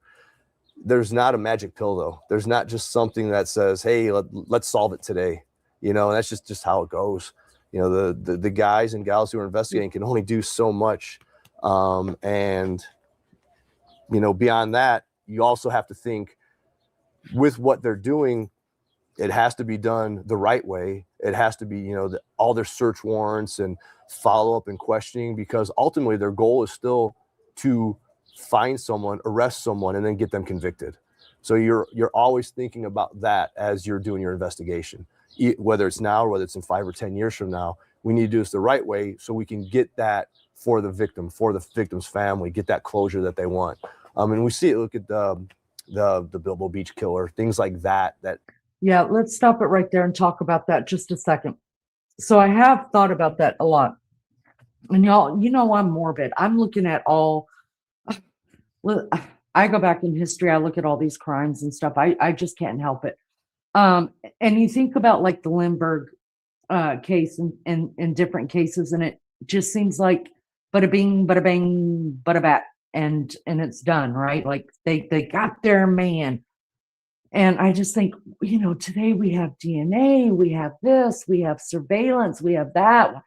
Why is this so difficult? Right? Well, it is difficult because our courts are different. Now you just can't accuse somebody of it and just know in your heart and your soul that they did it. You have to be able to convince 12 people that they did it. Convincing 12 people that they did it, you better have your shit together, because we all think differently. All of us think differently. So you got to get 12 people on the same page at the same time. You better come with the evidence. And it wasn't like that back in the day. It wasn't like that. I'm not meaning to change the subject, but look at Lee Harvey Oswald. There's been plenty of patsies through the years, and there's been plenty of people through the years that have been, we already know, they've been convicted wrongly, just because it was important for the police and for the family and for the public that a case was solved. And it doesn't matter who, let's just go find the evilest or the quote unquote craziest person in town, and we'll just accuse them of it, and then everybody can just go away and we'll forget that it ever happened. Unfortunately, that did happen a lot back then. And nowadays, that is the good part about our, and y'all know, if you're on this channel long, you'll hear me about our judicial system. I think it's fucked. And I am a big proponent of change when it comes to it. But I think I would rather deal with, God, this is going to take 5 years to get to a trial. You know what I mean? I think I'd rather deal with that, and knowing for sure that we're putting someone away for life through things that can't be disputed, like DNA. You know what I mean? Than to just go grab the crazy person in my town and say, well, they did it because they're nuts. June says, Sharon says, morning doves in the background. Oh, Dieter says, but until everything came to light, all we can do is just speculate. That's the truth. He probably retired. He was tired of the BS that was going on his division, or maybe he just wanted to get out of the game. Dieter says, in my opinion, the FBI should always take the lead. I mean, especially in when these towns come out and just verbally say it to all of us. We're not used to dealing with this kind of stuff. Hell to the app. Bring in the FBI. Hi, HRP Fayetteville. Yeah, but the reality is, if there's no evidence to follow. A lot of things are like this. It's like the perfect crime. Yeah, but I think we also have an unrealistic belief that every crime can be solved. It's somebody's fault if it's not. Well, yeah, my mom used to tell me, I didn't realize until my mom passed how into true crime she was. My mom used to always say to me, because we would talk about different stuff. I was always interested in the JFK because that was her thing. And I was always interested in the mob because my mom didn't like talking about the mob. I was always interested in those stuff. I wanted to know what the secrets were and stuff. And she used to tell me all the time, Leanie, there's no such thing as a perfect crime. It's imperfect people looking at the crime. There's always evidence left behind, always, 100%. Whether it is a letter, a text, a piece of hair, a fiber, a piece of spit, something. There's no such thing as a perfect crime. And I nowadays, all the technology we have today, I believe that to be true. I mean, I have to, or what's the point? I think that this case is just there's so much secrecy involved in this case that it seems like on a higher level to me almost. That's why I was asking everybody about the whole Clinton background of this and the Epstein background in this, and whatever Nancy was covering or are looking at about the Medicare fraud thing, it just feels like something higher than if my neighbor Mr. Joe went missing. Do you know what I'm saying? Like something is too secret to talk about. And I think Nanos knows what the secret is. Melly Jo says exactly, Leanie, but some tells the family they have plenty to convict by years later drop the case. That's right, Melly. We need to talk about your case on here too. I had forgotten all about it until all this happened. Detour says, true, sometimes the police want to be the first, not right. That's right. HRP says, yeah, but if you don't have evidence, then you ain't got nothing. A lot of times, if they don't cut the evidence, they're not even going to bring in the case. Well, okay, but the deal is we have evidence. We have blood, we have hair, we have video. We have there's plenty of evidence. We have plenty of evidence. Somebody dropped the ball. And then how much evidence was left at the scene? Think about that. How much evidence did they leave at the scene? And by the time the FBI got there, it was already too compromised. It's true. Billy says, I have very nosy neighbor. She's harmless that lives across from me, but she doesn't miss a thing. Let me just guess. She's somewhere between the ages of 60 and 80, because I just totally believe once you hit those ages, you know everything that's going on. I used to tell my husband when my mother-in-law lived with me, can you make your mom come in the house? Like when I would come home every day from work before I ever get in the house, I would get the rundown on everything that happened on our street. I was like, oh God, I don't care. Who dat? Hello, love bug. Clinton's and Epstein. They don't know they were. I didn't know they were connected to her. Right. So I'm just going to give you a little breakdown on that. Savannah Guthrie's husband. I forget what his title is. You know what that real title is, but basically he represents people for certain things. I don't know what. And then he also worked on their campaign. Also, Epstein, was it you guys? Somebody help me out here. If you remember, because I've got a lot of names and a lot of numbers in my head. Was it just a week or was it 3 weeks before Nancy, her mother, went missing? Who dat? Savannah Guthrie did an interview about the whole Epstein thing. And then before, what's her name that lived over in Australia and brought the case against Epstein. What was her name? I covered her, you guys. See, I got too many names and number, and I'm not trying to be disrespectful of people. It's just hard to remember sometimes. What was her name, you guys? Virginia Giuffre. She look up the interview on that, who dat, when Savannah was I was disgusted. I was disgusted. Look up the interview on Savannah doing an interview with her before she passed away, and just look at the way Savannah was looking at her. And it bothered me so much, and I thought that I was just reading into it. That what I did was after I watched the whole thing, right, I rewatched it with no sound and just sat in the living room watching their body language and stuff. And it's almost like Savannah was very disgusted in Virginia. Like just the way she was looking at her. I don't know. It was something off, and maybe disbelieving or something like that. I don't know. But yes, who dat? Those names definitely come up in the Savannah Guthrie circle. Yeah, honey.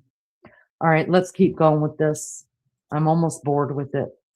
Went on for decades. The Garden State Killer, all of those things that, you know, you have to do things the right way, because ultimately those families they deserve that closure, and you want to make sure you're doing it the right way leading up to that. I interviewed the United Cajun Navy yesterday. You remember they wanted to come and search, and they put together a proposal. There was really no response from the sheriff, and now they're going to do a different proposal. And see, what do you think about that? Because their whole thing is like, we just want permission, and we'll go out in the desert.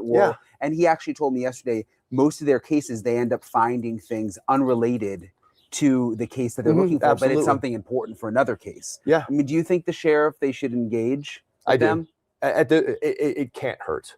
Now, I don't know the ins and outs of them exactly how they work, but the more eyes out there, someone had asked me recently about, okay, when do we start a grid search of the desert? You don't. That is literally impossible.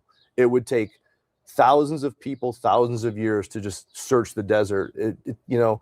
To do like a 10 by 10 block, that's going to take minutes, so just to get them out there. And if they want to put together a protocol for, how they're going to do it, where they're going to search, have at it, man. The more eyes, the more people looking into it, it keeps it at the forefront. And like you said, they're going to find something. I guarantee if they go out in the desert, they're going to find a body or 2 or 3 or 10. It's just the nature of the desert. And so it's going to either solve another case, it's going to get closure for a family in Mexico or Guatemala who lost a loved one coming across the border, and they've been out there for who knows how long, but it's going to help somebody. So why wouldn't you embrace that? Why do you think that is? Why do you think they haven't at least had like a meeting with them? Probably ego. It all goes back to, I think the same reason, I don't think the same reason why the FBI was pushed off early on. Hey, we're the sheriff's department. We can do this ourselves. We don't need anybody's help. If you see the way that the sheriff leads, he has very poor relationships with most local law enforcement agencies, horrible relationships with the feds. He's not active in the Arizona Sheriff's Association, which is all the sheriffs. Those are the things that, you create those relationships. So when you need help, you reach out to him, man. Hey, I need bodies. I need information. And he has compartmentalized the sheriff's department so much that it's to the point of inbreeding now. Even training, it's tough to get out of the agency for. Oh, we can do this ourselves. We can do this in-house. All right, I'm quite bored with that. To tell you the truth, you guys listen. I just pulled it up. I cannot play it, and here's why. You guys know that I have a strike on my channel already from something I played 2 weeks ago. I've got to keep my nose clean for 3 months so that can fall off. But I can tell you exactly what it's called. It's a Dateline, and Dateline is what got me in trouble before. So I can't play it, but it's called Dateline, NBC exclusive, and it's called Reckoning, RECKONING. And I just typed in Savannah Guthrie interview with Virginia Giuffre, and it'll come up. It's a Dateline episode, and because it's Dateline, you guys, I can't play it on here. I would love to, but what I'm going to say is, I mean, if you want to, like, just listen to it. I mean, it's got really good information in it. It's absolutely heartbreaking. Her story was just completely heartbreaking. And a lot of people say that she took her own, her family says that she took her own life, but a lot of people are still saying that she was taken out because of her claims against Epstein. So what I'm saying is, I watched the whole thing, and during it, like listening to it, I just kept getting bad vibes from Savannah. And this was before, you guys, all this. So you can't, this case had nothing at all to do with that. I covered Virginia Giuffre months before Nancy went missing on this. So this was before all that. So it wasn't that I was like side-eyeing Savannah because her mother was missing or anything like that. It's just that I just kept looking at her and the way that she was looking at Savannah. I mean, at Virginia, I just thought, you don't even look like you're giving this woman any compassion. Like, it's almost you're disgusted with her. And I mean, her words didn't come out that way. So then I thought, I'm gonna watch it without any sound because I didn't want to hear the voice. You know what I mean? Like we hear things in a voice sometimes, and even on my channel, like some people think, oh, Leanie's just pissed off. But if you saw my face and I'm laughing and I'm smiling, but I sound pissed, just being facetious, you know, or I'm being sarcastic or whatever. So I know it takes both. It takes being able to hear it and then just being able to watch the body language on it, at least for me, then I can come to an understanding of it. But that's just what I saw before this case ever happened, y'all. So this had nothing to do with it. But look it up. It's a great interview, and it just shows you what kind of like Savannah. I don't know. I just didn't like it. You'll have to let me know. Let me know if you thought the same thing. Hi, Ashley. Ashley says, if he sucks so much, how is he getting voted in? Because he lied. He didn't tell the truth, Ashley. That's what happened. Everything about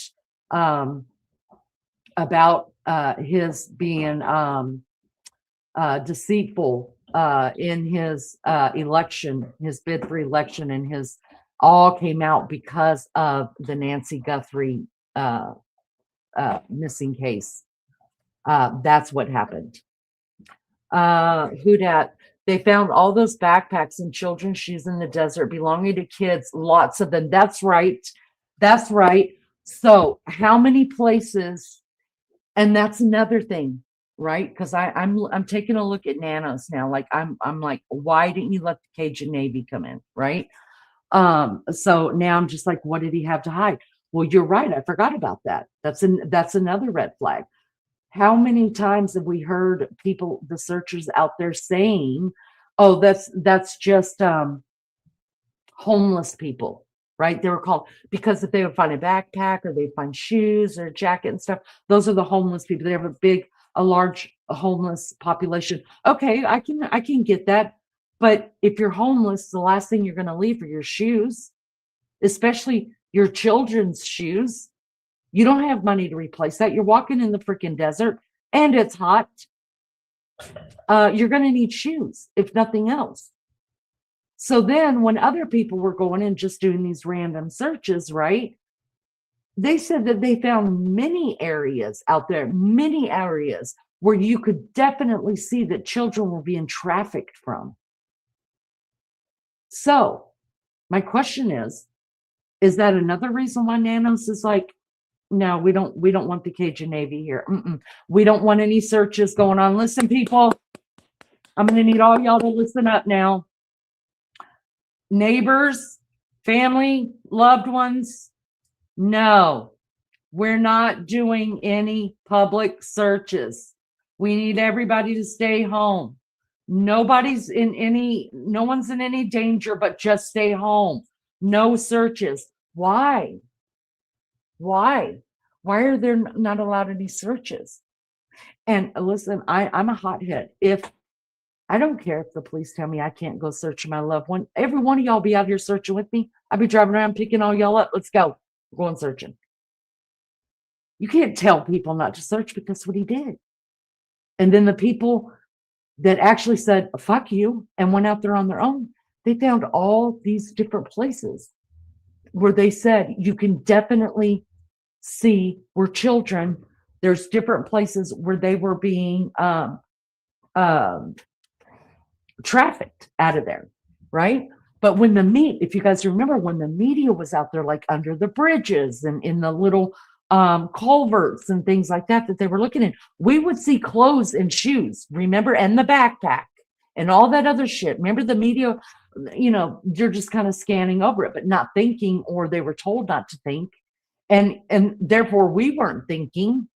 We were just told, oh, it's because they have a huge population of homeless people. Okay, we get that. In all of our areas in the United States, at least, we have a homeless population.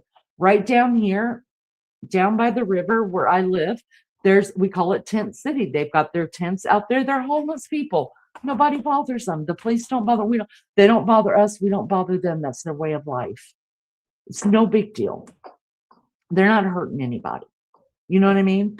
And so we all have those areas. So because the media was saying, Oh yeah, that's a backpack. That's a jacket. There's a shoe of the sock. Look, there's a sock. None of us were thinking, what size shoe is that?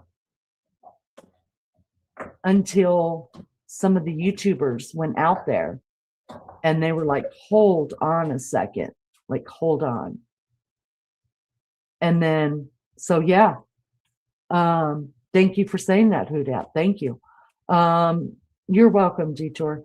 Lulu says, I think Virginia did it to herself. She was acting strange in the days prior and lived with many demons.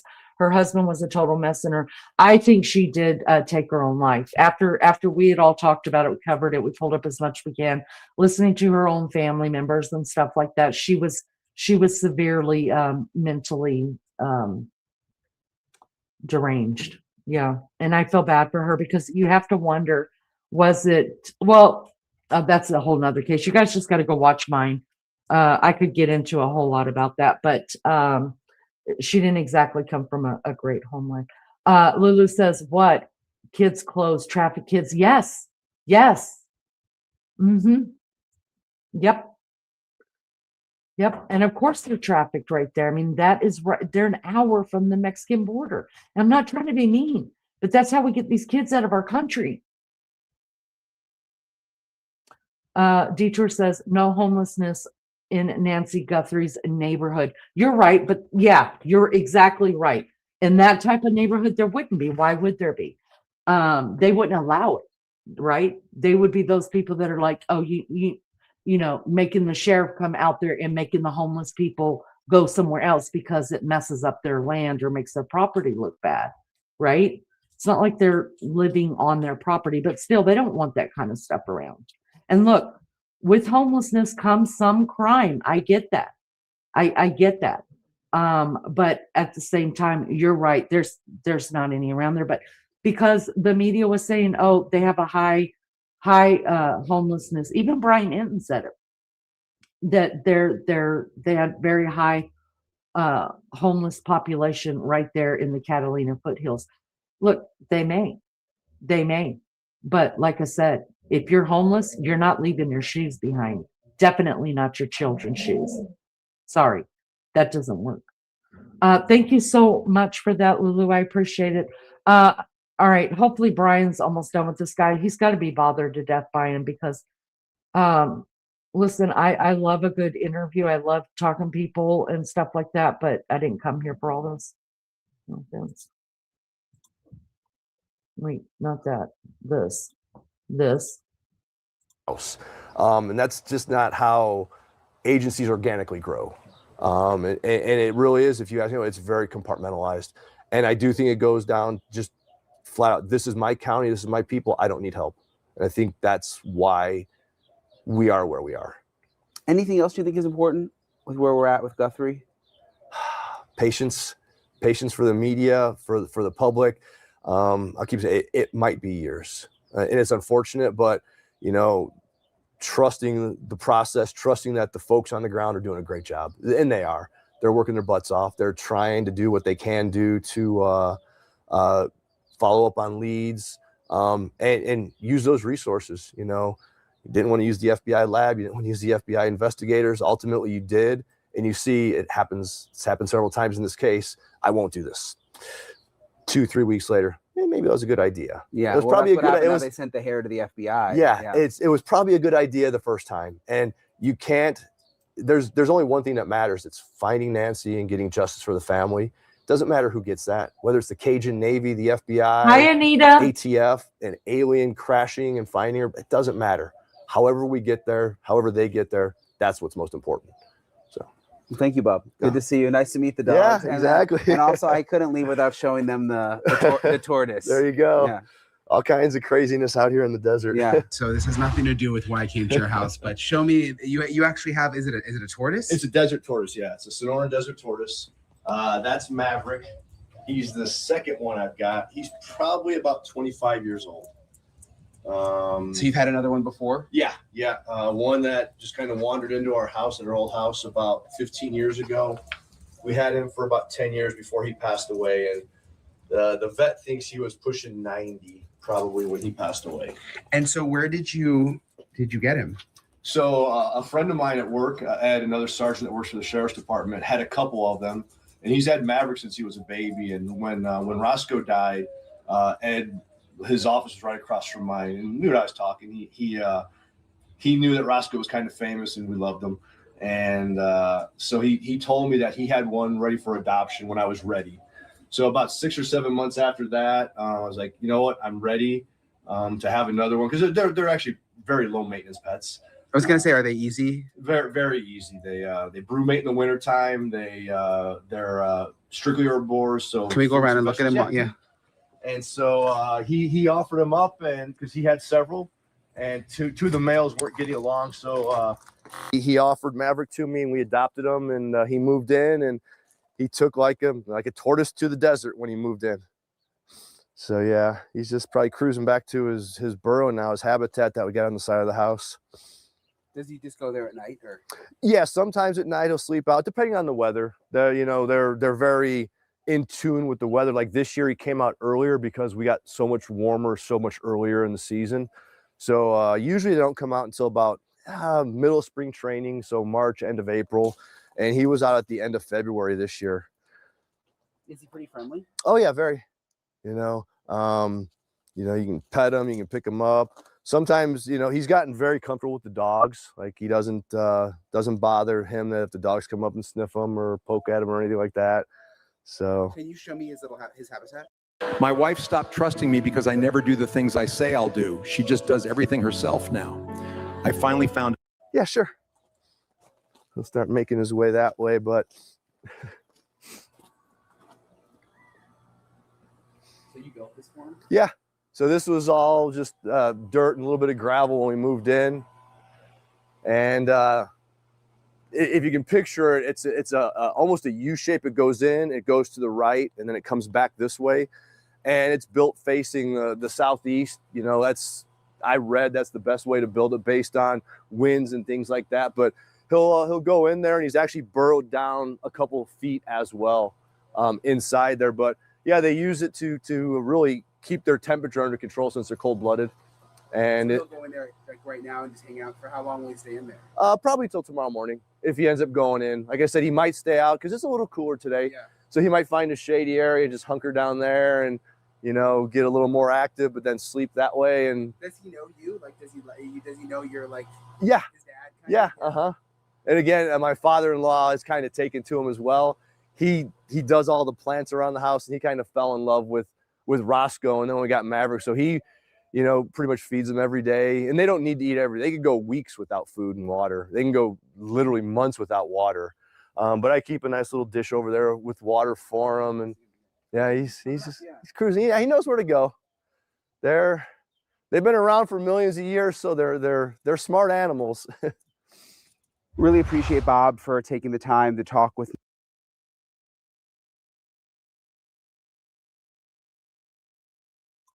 I know that's not a part of true crime, but you guys, I couldn't stop. Oh my God, I want one now. I want one of those. How do I get one? I have to look that up. I have to find me a turtle, y'all. I want that turtle. I want it. Anyways, welcome in, everybody. Thank you for being here. Anita, good to see you. I'm not sure. I honestly can't say just yet. Oh, you mean about, yeah, about if the family's involved, if tomato hot sauce dude and his wife are involved. Hi, Jenny. Jenny said it all goes to motivation, reason, and proximity. Nancy lived in a rural town. It would have had to be someone with intimate knowledge of her. Their intent was, you think the intent was murder? Wow. Wait a second. So you think it was murder? You don't think it had to do with anything money or any salacious kind of, I don't know, dealings with the higher power, i.e. the Clintons, Epstein, or things with the Medicaid fraud or anything like that. You just think it was straight up murder, Jenny.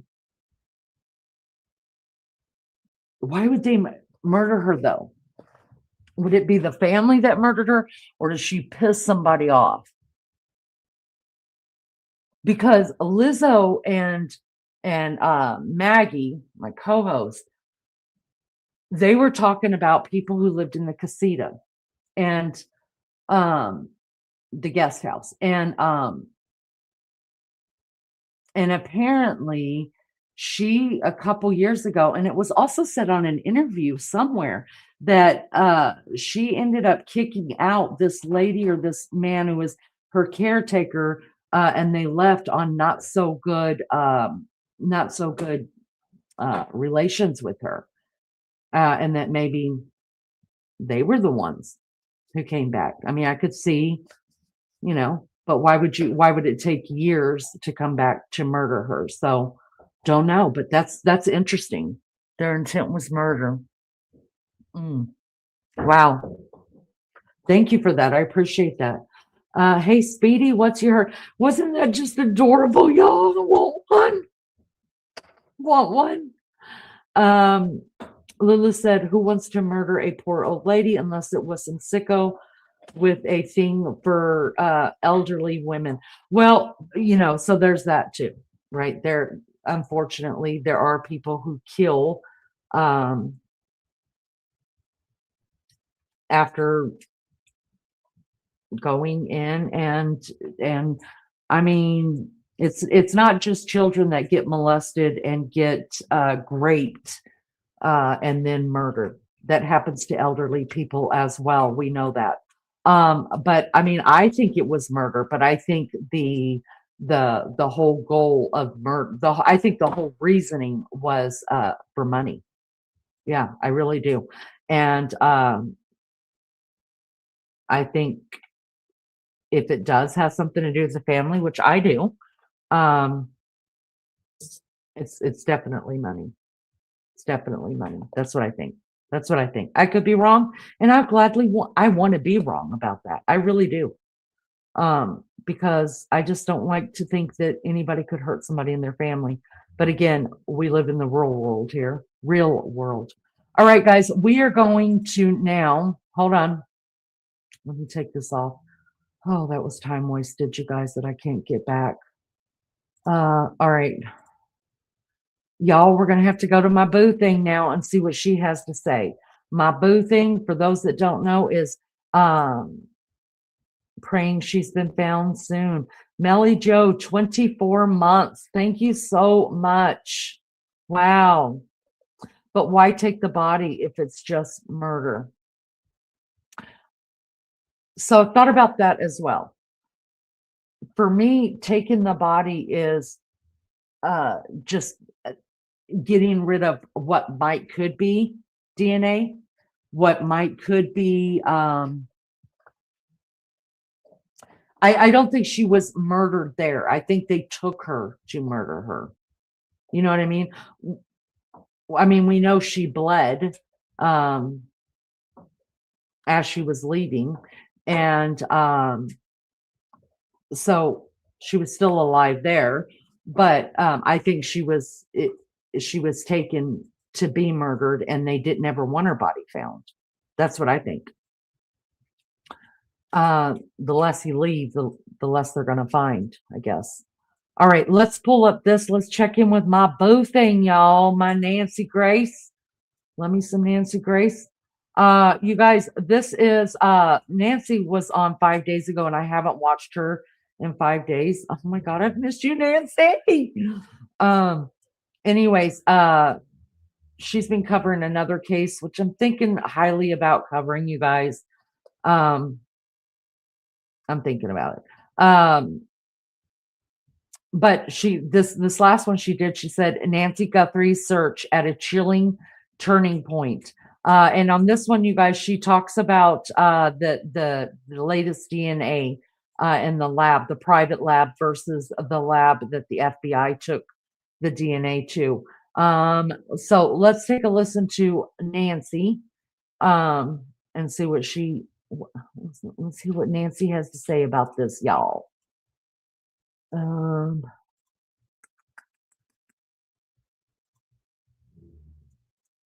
have to let my dogs out. She's over there growling. because the FBI has confirmed that they obtained DNA from inside Nancy Guthrie's home. And now you have these laboratories across the country that are able to extract a DNA profile from a hair that is not having that great root materials. According to reports, the DNA at the Guthrie home, we believe from the bedroom, is hair. Tonight, the search for Nancy Guthrie at a chilling turning point as a cycle of frustration, new leads falling through, and exhaustion is taking its toll. That mixed with a constant drama within the Pima County Sheriff's Office now, word that Nanos could be charged with perjury. Is that true? What a distraction in the search for Nancy Guthrie. Joining us, an all-star panel to make sense of what we are learning tonight. But right now, to one of the foremost genetic genealogists in our country. It's Cece Moore. She is the chief genetic genealogist at Parabon Nano Labs. She has worked with our government, the feds, and private institutions for decades. Cece, we have heard so much about what is happening with the DNA. We are now into day 82. I don't understand it. Even if SNP DNA tests were being done, single nucleotide polymorphism tests, that should have been returned by now. The only thing I can think of, Cece, is that when Nanos' crew went in, and this is no criticism of the crew itself, all criticism is aimed at him. When the crew first went in, they may have missed DNA. This is a small jurisdiction. This is not their expertise. Somehow, some way, a hair was obtained. Cece, what is happening? You should have delivered this months ago. I just don't know if anyone will want to hear it. It's a really funny conversation. Then please help me get it out. Well, it's possible that they collected dozens or even hundreds of pieces of evidence there, and it took time to go through it. I always wondered if they might have tried to use an MVAC on some of the surfaces or some of the items. That could have possibly been how they found that rootless hair. You know, when they use the MVAC, it gets caught on a filter, and then they test those filters for DNA. So I think that it must have been a more recent discovery, even though we have heard that they've had it since February. If they had it since February, I certainly would think they would have already sent that off to Estrella much earlier, because they're the ones who've had so much success extracting SNPs from rootless hair. Cece Moore, chief genetic genealogist at Parabon Nano Labs. You threw out a lot of phraseology right there that lay people, civilians, and lawyers that are not well versed in DNA are not going to understand. Speak to us, Cece Moore, as if you were speaking to a jury. Now, you mentioned an MVAC. M as in mother, VAC. And Cece, I'd like you to look at your screen. We are showing now the interior. Oh, thank you. There's an MVAC right there. That's for DNA collection. The interior of Nancy Guthrie's bedroom. And according to reports from inside the investigation, this hair was found in the bedroom. Let's see that video from today's YouTube. The video, Cece, shows Mrs. Guthrie in her bedroom, and there are so many surfaces. There is a rug, there are curtains, there is a bedspread, pillows, a lot of fabric, hardwood floors. Beside her bed, there is a nightstand with books and other things on it. So, in this setting, if the report is accurate that this hair was found in the bedroom, once and for all, Cece Moore, how would an MVAC be used to get that hair? Well, it could have been on one of the surfaces, or it could have been on one of the items that they collected. I'm not saying that's necessarily how they found it, but it could explain why we're just hearing about it now, a couple months later. Or they've been working with it at DNA Labs International, the lab that Nanos sent the evidence to, and have been potentially unable to extract that SNP profile. That's something DNA Labs International told me they were working on way back in 2019. But I just haven't seen any successful cases coming out of that lab. That's not to say that there aren't any, but I have not known of any. Whereas Estrella Forensics has had one success after another with rootless hair, and they are the ones that originally developed this technique to extract SNPs from rootless hair after scientists have been saying for decades that it was not possible. Okay, it is possible. SNP has been around a little while. Of course, nothing like other type of DNA analysis, but okay, I've got to break down what you just said, Cece, because a lot is riding on it.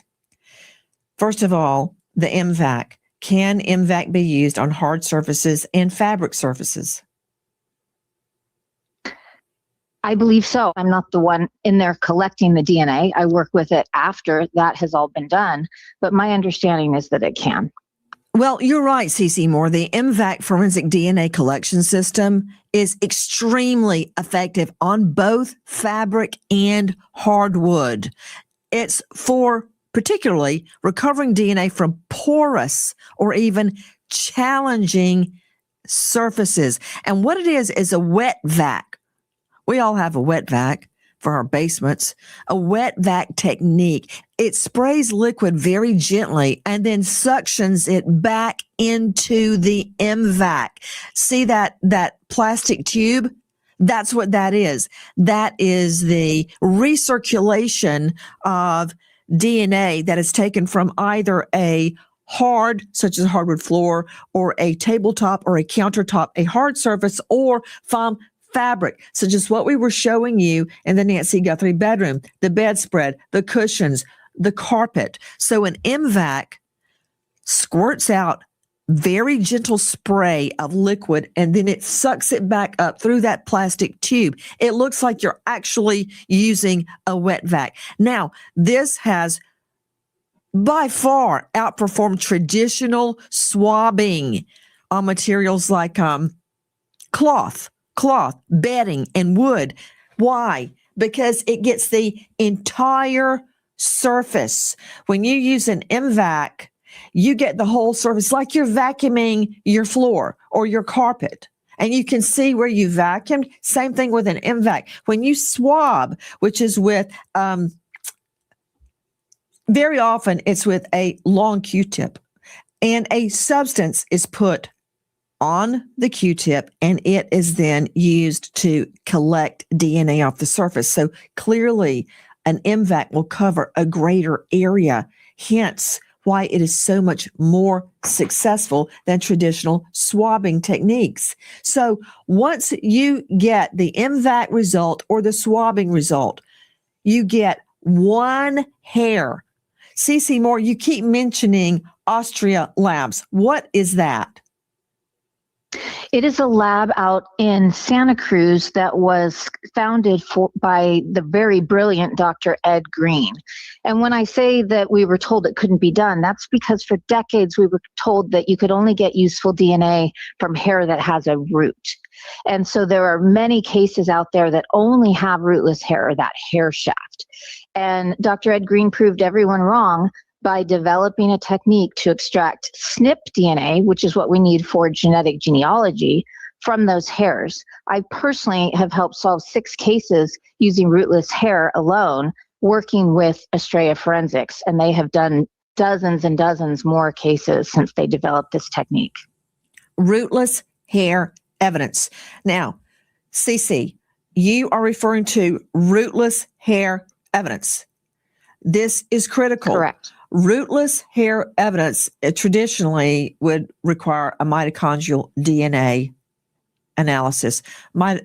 In your hair, in the root of your hair, it's called nuclear DNA, like the nuclear family, a mother, a father, child. nuclear family. Nuclear DNA has DNA from the mother and the father only found in the root of your hair when it comes to hair.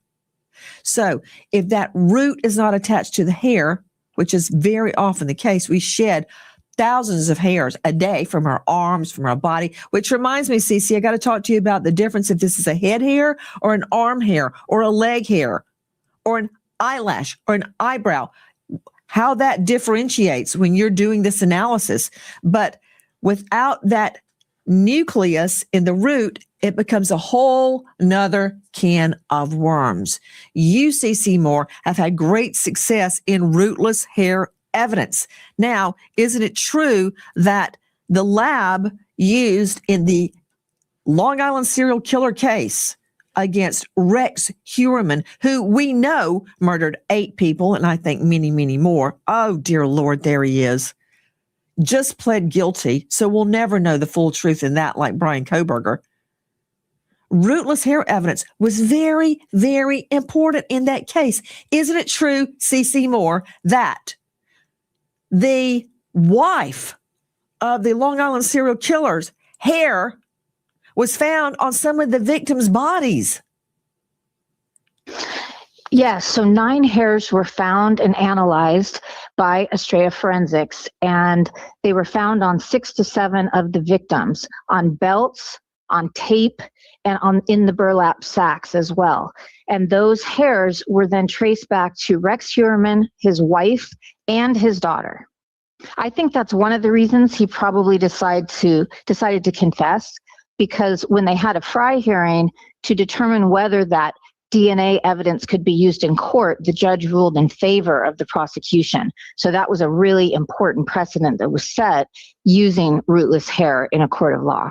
So, Cece, the lab behind the Gilgo Beach killer conviction is now believed to be involved in the Nancy Guthrie kidnap case. Now, what do you make of that? You're referring to Astria Forensics. Is that the lab you're talking about? It is, and I've been hypothesizing that the FBI would send that rootless hair onto Estrella because that is who they've had so much success with, including in the Gilgo Beach murder prosecution. But that's not the only one. There have been dozens of other cases where the FBI has sent rootless hair to Estrella and had success. Question to you. If it is one hair, CC Moore, if it is one hair, then how can it be used over and over and over? For instance, if it went to DNA Labs International and they were obviously not successful with the SNP technique, now it's being sent, we believe, to Estrella. How much analysis can you get out of one hair? Yeah, that's a real issue because the hair is destroyed when it is being analyzed in that manner. And so I don't know if this was a longer hair, which gave them more opportunity for testing, or whether DNA Labs International didn't even attempt to analyze that. We don't know, unfortunately. But I know that even at Estrella, sometimes it takes multiple attempts to extract that SNP profile from the hair. And by the way, SNP profiles are nuclear DNA. That is why we can use that for genetic genealogy. And so that's what makes it so valuable to make that identification. Now, of course, we don't know who that hair comes from and won't know until there is successful analysis and then genetic genealogy performed to identify that contributor of that hair. Well, here's the good news, CC Moore. If it belonged to Nancy Guthrie or anybody in her family or a relative of hers or anyone that worked there that has been used for comparison, they wouldn't still be analyzing it. And we know from the beginning, because Nanos blurted out that there is stranger DNA found in her home. So that is the good news. It's not Nancy Guthrie. It's not her family or the people that work with her. I finally found frames that make me feel confident. They fit perfectly, and I get so many compliments. I think the FBI probably was in the process of analyzing it to see if it was consistent with Nancy's hair or any of the known visitors from the home. And if not, that's when it would then be sent on to Estrella. So if we have confirmation that it has gone to Australia or is on its way there, then that certainly does suggest that it does not appear to be from anyone who was known to be in that home. So we were talking about how far one hair can take us. At what point do you use up the one hair? And when we're talking about, and I'm saying just one hair, but we have to remember in the Brian Kohberger quadruple homicide case, that case rose and fell on a DNA analysis of one sample of DNA on the snap of a knife sheath that was invisible to the naked eye. So if that was invisible to the naked eye, and we can see the hair, ergo, there would be more DNA and something we can actually see with the naked eye. So it's hard for us lay people, us civilians, CC Moore, to understand how one hair can go so far. Like they can test it at DNA Labs International. And after testing and testing and testing, they go, oh, no good. We're sending it to Austria. So, and when I'm saying Austria, it's ASTREA, Austria. When will that hair give out? When will we run out of a specimen? Can it be resequenced and regenerated? No, and I don't believe there could have already been a lot of testing on that hair unless it's a very long hair. And so that leads me to believe that either DNA Labs International did not attempt it, or there was, more hair than we know available to test, because it is destroyed and you can't just keep retesting it over and over and over again. So I'm just thankful there is some left that is able to be sent to Australia apparently, since they are the ones that are really the experts in that process. What I don't get, Cece, is why it wasn't sent to them to start with. Yeah, that is really hard to understand. And that's why I wonder if it's something that wasn't found until recently, meaning they say it was collected back in February, but maybe it wasn't detected. Maybe just one hair, maybe that was stuck on one of those MVAC filters somewhere, and it wasn't noticed until they'd been going through these dozens or hundreds of pieces of evidence and then came across it. Otherwise, it doesn't make much sense to have this months-long delay. CC Moore, this is quite a burden on the lab that is conducting the test, because this whole case could hang in the balance and depend on one hair. But once you get the analysis on the one hair, like once you got Brian Kohberger's match, then all the other pieces fall in place. You find the car, you find his location, you go into his search history and his social media based on the first. It's like, every building starts with one brick. And this is the brick on which the case will be built if we get a match. Now, quickly, Cece, I know you're running to another lab right now. Let me ask you a question. What is the difference if you have a head hair versus an arm hair, a leg hair, an eyelash even, an eyebrow hair? How is that analyzed any differently? I mean, obviously, if you have a head hair, and as you pointed out, it's got to have a nucleus to undergo SNP testing. So whatever it is has a nucleus. But how do those various hairs, how are they analyzed differently, or are they? They aren't, but with head hair, it is often thicker than something like arm hair or leg hair. And head hair, of course, will keep on growing and growing. So you might have a much longer piece versus a very tiny hair from an arm or a leg. We've worked with pubic hairs as well. They're all of slightly different thickness or coarseness. And so that might mean that it's easier to get DNA from a thicker hair, or obviously a longer hair. But otherwise, I don't think the process is all that different. Susie, how hard is it to do? What do you physically have to do? I know it is a very difficult process, which is why it was believed for so long to not even be possible. I have waited months for that SNP profile to be created from rootless hair on some of my cases. And so I know they've had to try multiple times on some pieces of hair. Some hair is more SNP rich, more DNA rich than others.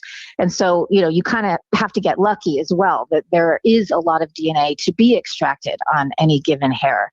Whether it's gone through a chemical process can affect it, whether it's been dyed, that can have an effect. And so we've got to hope for a little bit of luck here. If they're sending one single hair out to Australia, you're right, it puts a huge burden on them, very stressful. I have no doubt that they would push that analysis to the front of their long line, because most of the time we're working cold cases with these rootless hairs. The fact that this is a hot case and that Nancy is still out there and needs to be found makes this really, really top priority. So I hope that they will be able to complete that analysis much more quickly than what I have seen historically. Did you guys see the girl who took one of those mushroom gummies and deep cleaned her whole house at 2 a.m.? Cece, you stated that you personally have had 6 successful cases out of Australia. What kind of cases were they? Well, one of them was a kindergartner, Ann Pham, who was walking to kindergarten on her own. Very first time, she begged mom that she could walk. There were, I think, 12 children. They were from Vietnam, moved here for a better life. And their young daughter walking to school was kidnapped. She was murdered and dumped on the military base up there. And I worked with Seaside Police Department and Monterey Police as well on that case. We had a rootless hair, and we were able to identify her killer as one of her neighbors. Poor Annie Pham walked right by his house on her way to school. And it was only like a short block or two. I mean, just horrible, horrible luck that he happened to live right there and that she was allowed to walk to school that day.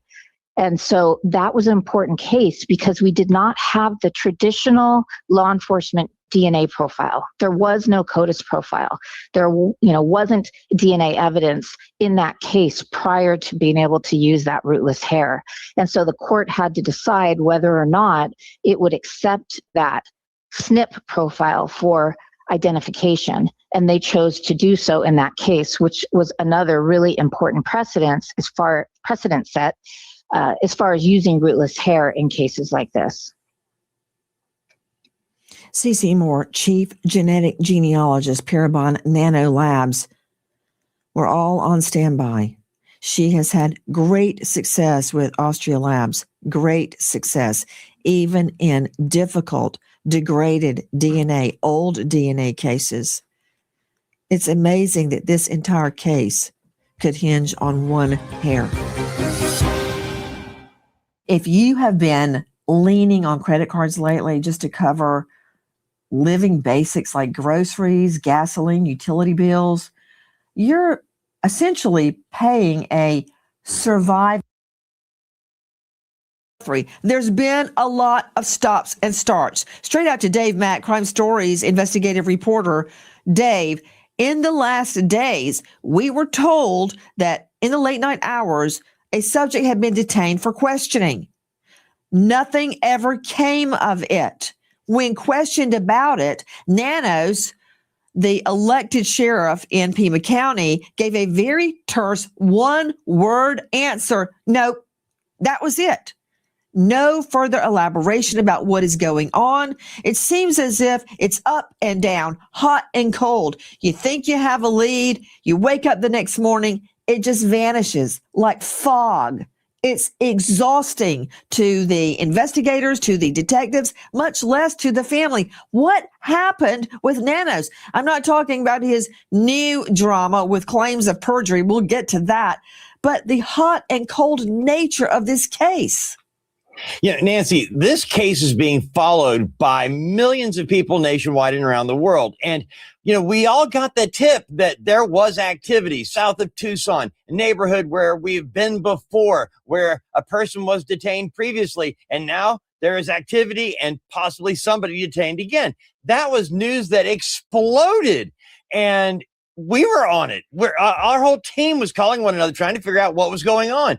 And yet, when it comes right down to it, Nanos doesn't even talk about it other than when he's asked a question, was there someone detained last night? He doesn't explain anything. He doesn't explain why there was activity or if there even was. He only says, nope, just like that.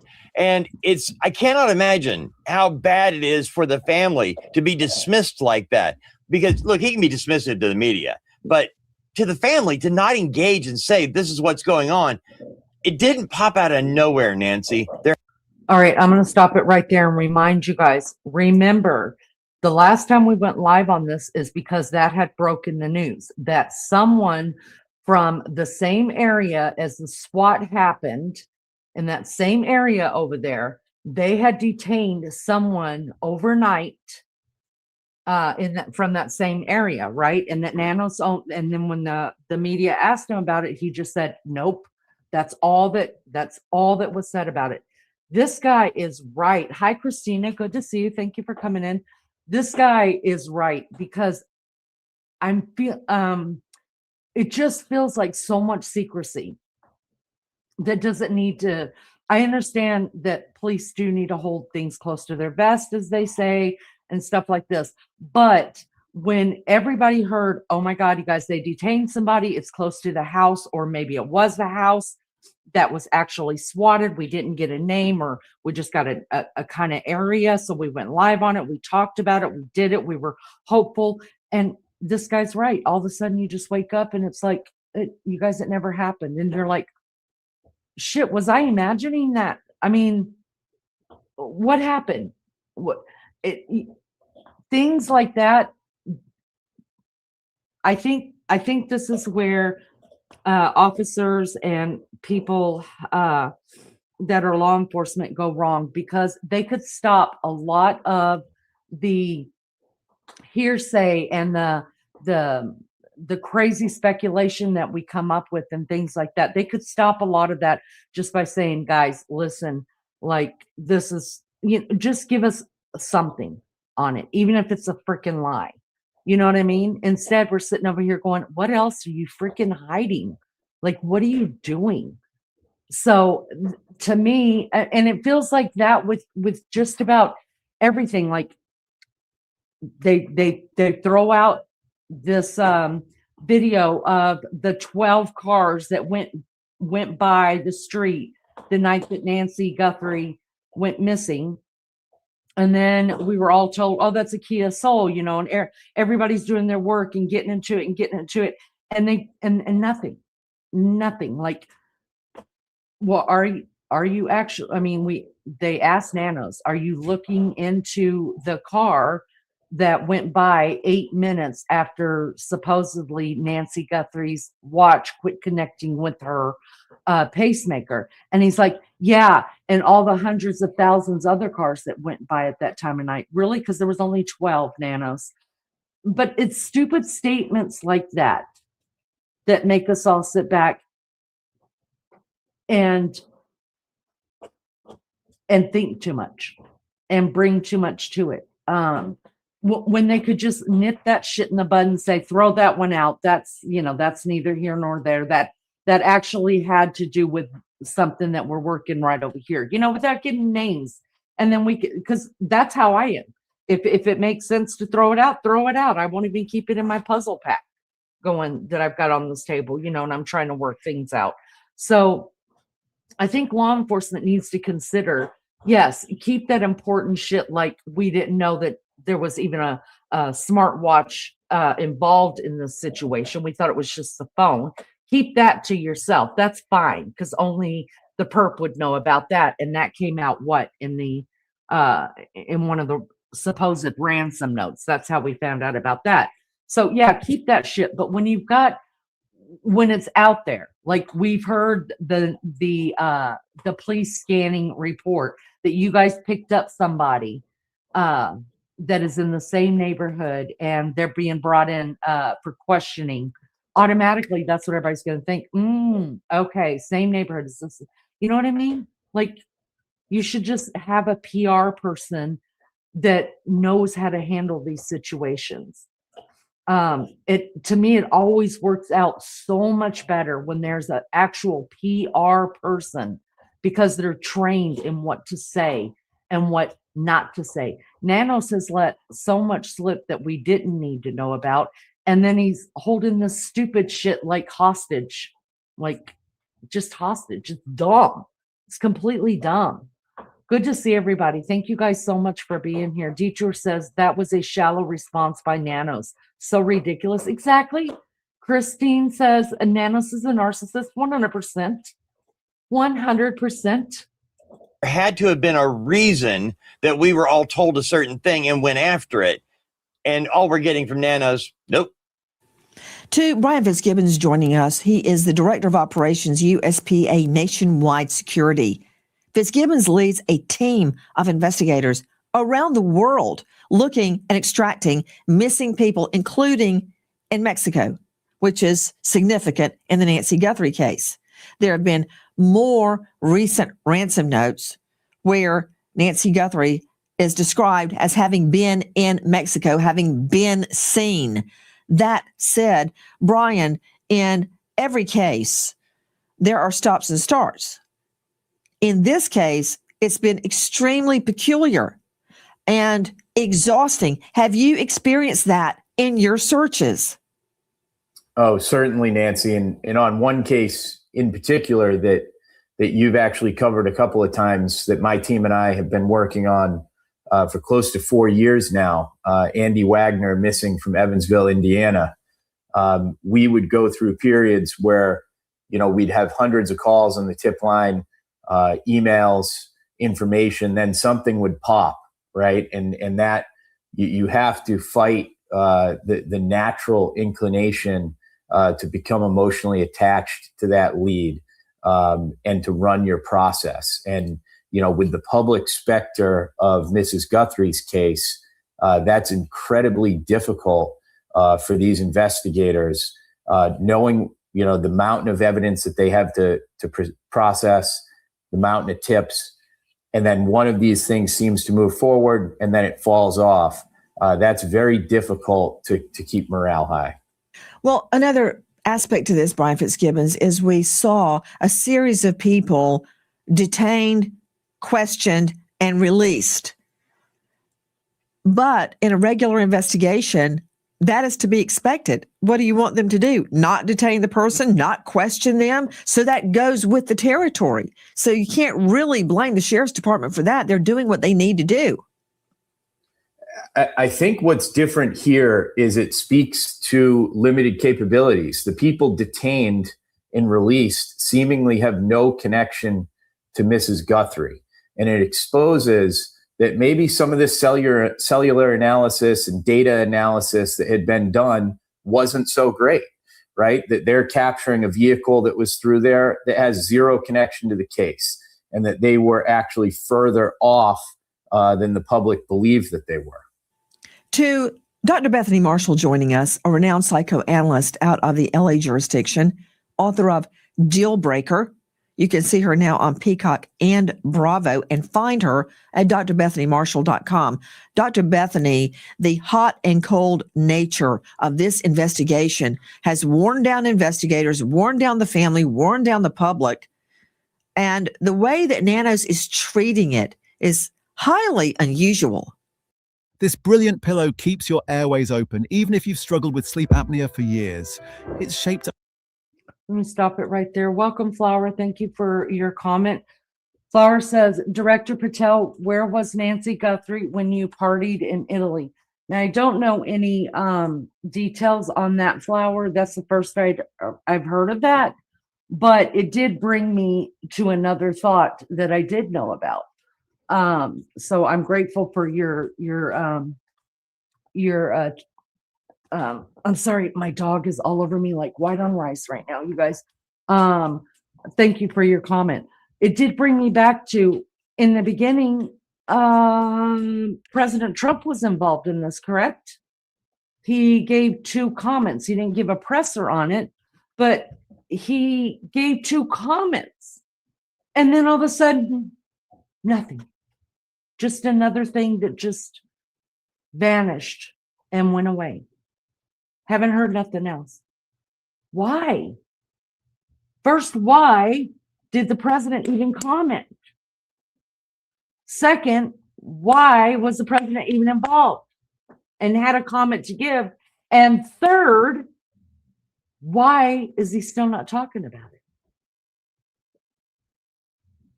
See what I'm talking about? The secrecy, it's just so weird. I need ominous music to play right now, y'all. Unlike anything you've seen. You know, Nancy, to work with a sheriff who gives out a lot of information when he's at the beginning of the case, he's in his glory days, so to speak. There's a lot of narcissistic gratification. All the reporters want to talk to him. He's a celebrity of sorts. And then as the case begins to grow cold, his only response is, nope. He becomes depriving and withholding with information. That's what I call a toxic relationship, right? When the other person feels good, they give you a lot of information. When they feel bad, they become withholding and depriving. So I think the public has a toxic relationship with Nanos. So let's just hold that in mind as a frame for my next comments, which are that it's a little bit like compassion fatigue.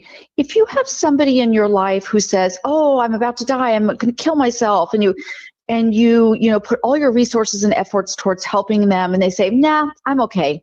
And then a week later, they're like, I'm in crisis, I'm going to kill myself. You put all your efforts and resources towards helping them. A week later, nah, I'm okay. It creates a feedback loop between you and the other person where you start to disbelieve them and you start to hold back your own internal resources so that you're not exploited. Now, that's not, apple to apples comparison with the Nancy Guthrie case, but I will say with the investigators and the family, when they are given information that is sort of sensationalized, the media picks it up, it's given by Nanos in such a way that, we got the culprit, that kind of excitement, and then the lead grows cold, that creates dread, anxiety, feelings that you cannot trust the people who are in charge of the investigation. And, investigators, detectives, these people are not immune from human emotions like the rest of us. So if a carrot is held out, then it's taken away, held out, taken away. They're going to feel very anxious, deprived, confused, not sure what to believe, and eventually withdraw from hope in order to protect themselves. And then that leaves Savannah Guthrie's family sort of out in the cold without supports. I'm just thinking of the toll it has taken on the investigation. Also, we are learning more about one of the ransom notes. We're learning that it was very vividly written, quote, I saw her alive with kidnappers in Mexico. A couple of new notes in the Nancy Guthrie case, both from the same person offering information on the kidnapper, but they reveal a location claiming they saw her in Mexico in Sonora, the state of Sonora, a large Mexican state. It borders Arizona and also borders parts of New Mexico. So I notice that the sender is not suggesting Nancy Guthrie is still alive, which also takes us to a critical turning point in this investigation. They say, in fact, quote, she is dead. Straight back out to Brian Fitzgibbons, USPA Nationwide Security. What will be the challenges of searching in the Sonora area, and how will it be done if, in fact, this note is taken seriously?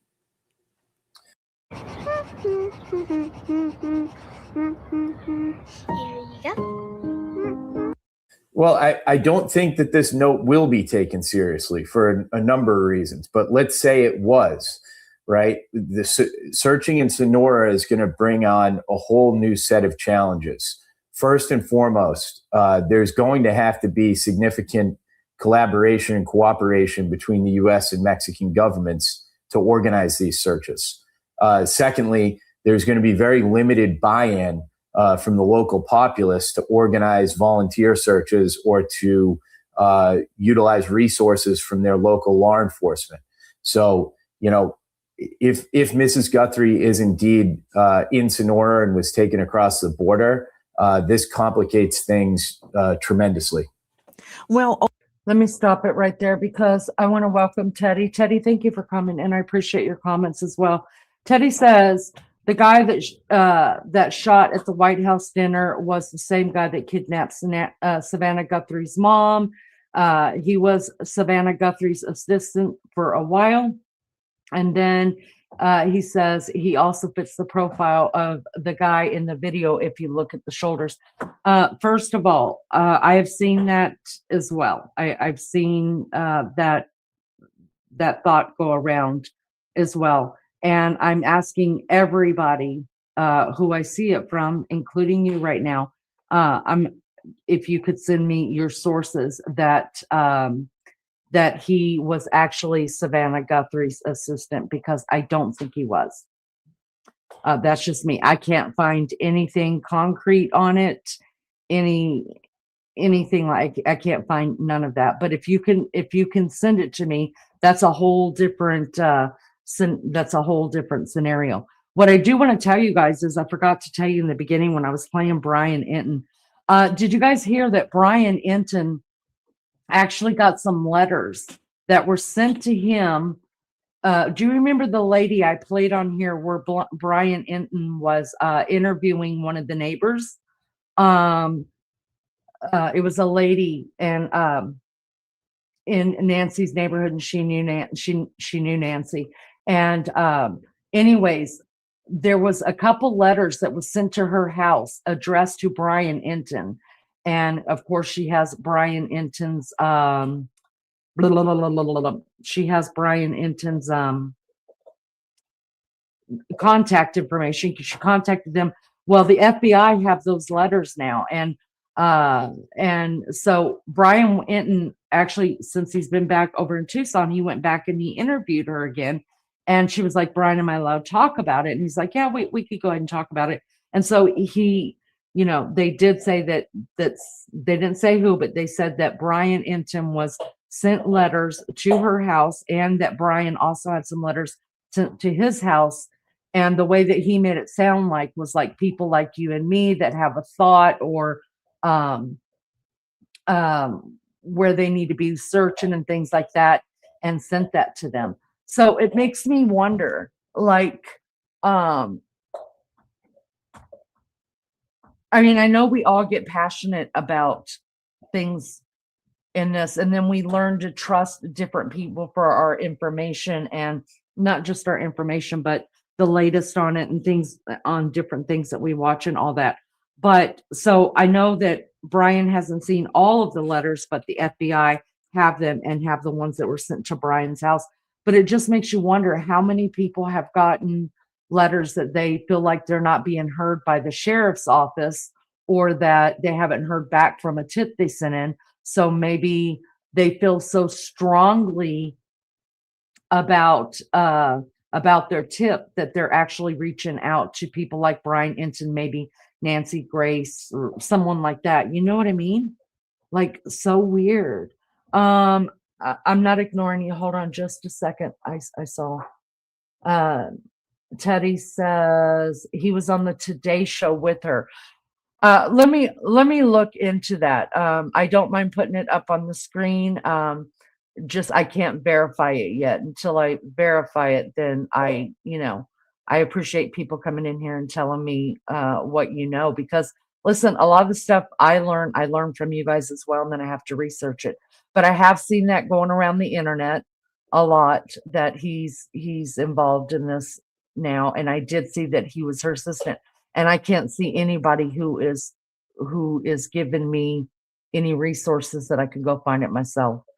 Welcome back, Tosh. Good to see you, Wild Angel. Thank you for coming. No romantic records, psyops to distract from the Epstein files. So maybe it has something to do with the Epstein files. Brian's the only one covering it now, it seems. Right. That's right. Hi, Annie. Good to see you. If you're going to post a survey, use correct grammar. It's not, well, Annie, I appreciate you coming in here and correcting me on my grammar. I mean, that's highly appreciated. And, but let me correct you on a few things. You should probably do some kind of grading like hello, or anything like that before you come at me like that. Another thing is I know how to use proper grammar, but I type the way that I speak, which is not always proper. Listen, you're the only person that's worried about how I spell things. You obviously got the memo as to what it was about. So quit being a Karen and quit being a bitch, and either answer it or don't. But I don't need a YouTube dictionary to run around and correct me on shit. Welcome. You can come here and have a discussion with us, but for the love of God, I got my good enough diploma. Okay. So chill out, Karen. Let's see. And also, there's only so many, it's not like I could write a book in there, just so you know that. So like putting an apostrophe here and a comma there and a period there, just like in the titles and stuff like that, you're only given so many characters that you can use. So most of us will leave out like the apostrophe or sometimes even a comma and stuff, just so we can make sure we get across what we're trying to get across. So fuck off. Hi, CBD. Good to see you. All right. Let's get back to this. Also, in that area, Brian Fitzgibbons, isn't it true that there are huge swaths of desert, virtually impossible to search that type of terrain? Also, the corruption we see in the U.S. amongst police is nothing compared to what it is in Mexico. It's unlike anything we have experienced. In the U.S., you got a few bad apples. That's the truth. A few bad apples within the police are corrupt.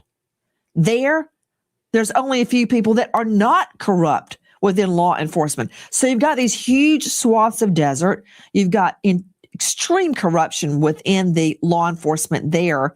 And you have the cartel influence on all of the citizens. They don't want to cooperate in any way with law enforcement. So where does that leave us? Yeah, and adding to that, Nancy, beyond the corruption is who controls this land, and then the land that would be searched, and primarily in the first instance, there would be an extensive grid search done by drone, right? So do these people want to allow those drones to fly over their land? Are there illegal activities happening on that land? It's going to be, complicated is not the right word. Nearly impossible if Mrs. Guthrie was taken across the border without a source, without a direct witness source. What are you so worried about? I guess I'm worried that it won't sound any good. Well, I didn't even. American homeowners, the FBI has been warning about code Nancy, or just use the link below, and good luck. Dr. Bethany Marshall joining us, psychoanalyst out of LA.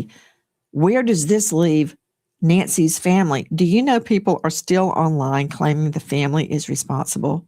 They're pointing directly to the son-in-law, Annie Guthrie's husband. I mean, it just never ends, seemingly. But now, as the case is reaching this turning point, many people are calling it a cold case. Detectives are insisting it is not a cold case. It may hinge on one hair. What is the family supposed to do? If they're functioning under the belief she could be in Mexico, where we're going to get no cooperation at all, and then you've got Nanos potentially facing perjury charges. Nancy, huge disappointment, anxiety, dread. Do you know, Nancy, that one conspiracy theorist actually said that Savannah Guthrie disappeared her own mother in order to get increased ratings and to get a new contract on the Today Show? That's how disgusting the theories are that are out there. So the family's under assault and siege while they are looking for their own beloved mother. Nancy, when it comes to our mothers, it's never a cold case. We always want to have our mothers safe and with us. Nancy, your mother lives in your home with you. You take care of her every day. You and I talk about it, how you bring her breakfast and you check in on her, and how important that relationship is for the entire family. So where does this leave the Guthrie family? I think with huge amounts of dread, anxiety, and despair, not knowing whom to trust, and having put their whole faith in the law enforcement system. To have Nanos withdraw all of those talks that he gave at the very beginning would make them believe that support is being withdrawn, and that's going to be very depressing for them. Dr. Bethany, I want to tell you what I saw, may have even been yesterday. I feel like every hour on the phone with somebody new trying to find out anything new about the search for Mrs. Guthrie, constantly looking online for any tidbit of evidence I could dig up. And I put in keywords, and guess what popped up, Dr. Bethany? There was a whole analysis about how the Today Show got a slight bump in ratings when Savannah returned from the search for her mother. And I wouldn't even read it. It just hit me cold that her disappearance is being bandied about like it's a ratings bone. I mean, there's a very, very strong possibility that she's dead. And Savannah is wrestling with that and still hoping. It's a horrible limbo to wake up in the morning and it hits you like a ton of bricks. This horrible thing has happened. And for a few moments when you first wake up, it doesn't hit you, but then it does hit you. And then you spend the rest of your day trying to act normally. And then to have it treated like a bone to be thrown for a little bump in the ratings, it's amoral. It's wrong. I still have hope in human nature. I'm going to say I blame the I'm going to stop it right there because I feel like this is important to talk about. So Ted is talking about she never left the house. He brought in some sort of bag and chemicals, put her in it, decomposed body, and walked out with the bones. And then says that was his body stats that match up against the shooter from the Trump dinner. Tosh says, Ted, there would have been evidence of that theory. Ted says, it's the only theory that makes sense. They wanted to eliminate because she worked for Big Pharma for 35 years. She was the head of the watch group. She knew too much. And I will say, yes, my co-host Maggie and her co-host Lizzo have done a lot of research into that, and that is very true. But here's where I have to, here's where I'm going to jump in. Tashi makes a good point. They would need a hell of a lot more chemicals than a rucksack worth to do it, Ted.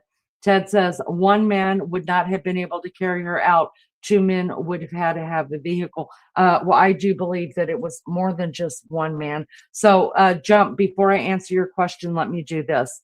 I had to pull up because, y'all, I am a researcher like nobody. If you guys put something in my head, I will research the hell out of it. So this is what I put in because I went with that theory. Even though I don't believe the theory that she was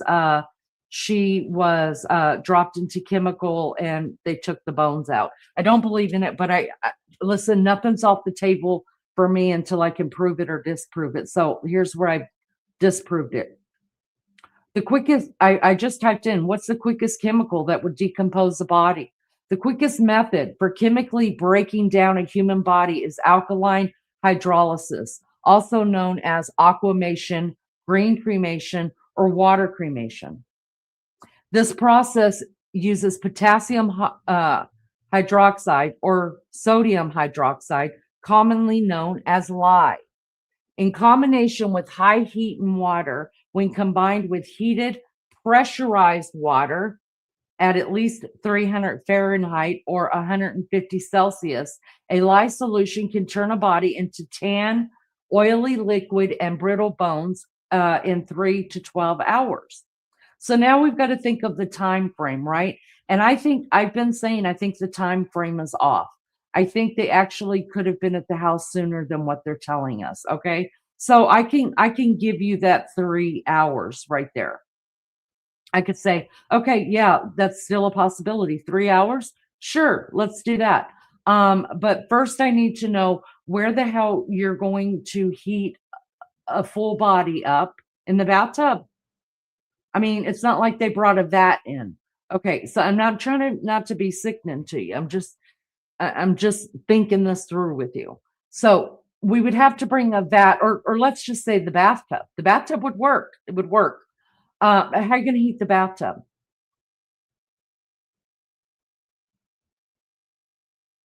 At that degree, for that, it's not saying it can cool down and then heat up, cool down and heat up. You've got to keep it at 300 degrees in order for it to do it in that amount of time. So how are we heating the bathtub up? That's what I need to know. Because in a house, I'm looking around my house right now. I suppose you could drop the refrigerator on its back, put it in the garage, pour a bunch of hot water into it and the lye solution, shove my ass into it. But still, I'm wondering how we're going to keep that heated, and not only heated, but pressurized. So it's got to be turned into like a pressure cooker, if you will, right? In order for it to do the 3 hours. All right, let's keep going. So yeah, I need you to look around your house and tell me what we're going to say. I'm coming to do you. Say I'm coming to your house, and or I'm coming over and you could just do me. How about that? So then it sounds less threatening, because I'm not threatening you. All right, so I'm going to come to your house. The idea is that you have got to dissolve me completely down to bones and do it in 3 hours. You're going to need a place that can hold a temperature of 300 Fahrenheit, and it's got to be pressurized. All right. So just look around your house real quick as I keep reading. The top chemicals for rapid decomposition is potassium hydroxide and sodium hydroxide. These strong bases are fastest reagents for dissolving soft tissue and fat.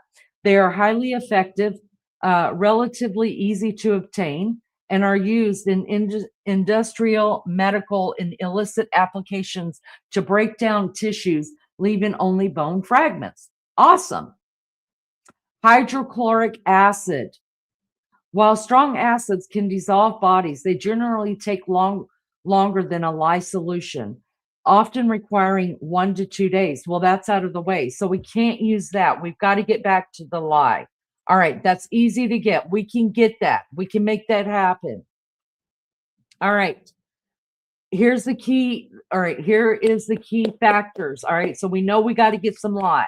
We got to get that. We got to get a big enough thing. I'm thinking refrigerator. Yeah, you could turn that over on its side. You take out all the shit and put my ass, or the freezer. The freezer probably work better because it's actually, it's got the aluminum around the inside that can hold the temperature. Let's use the freezer. Let's go with the freezer. It's already on its side. This is easy. All right, let's do that. Here's what we got to keep going though. We need the temperature. The heating the lye solution to 300 Fahrenheit is essential for a 3-hour process. With high pressure to heat the liquid above boiling, this process takes longer.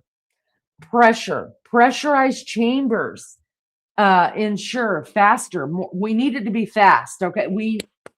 Listen, people, if we're going to do this, it's got to be fast. All right. We don't have no time to mess around. All right. We got to get these bones out of here.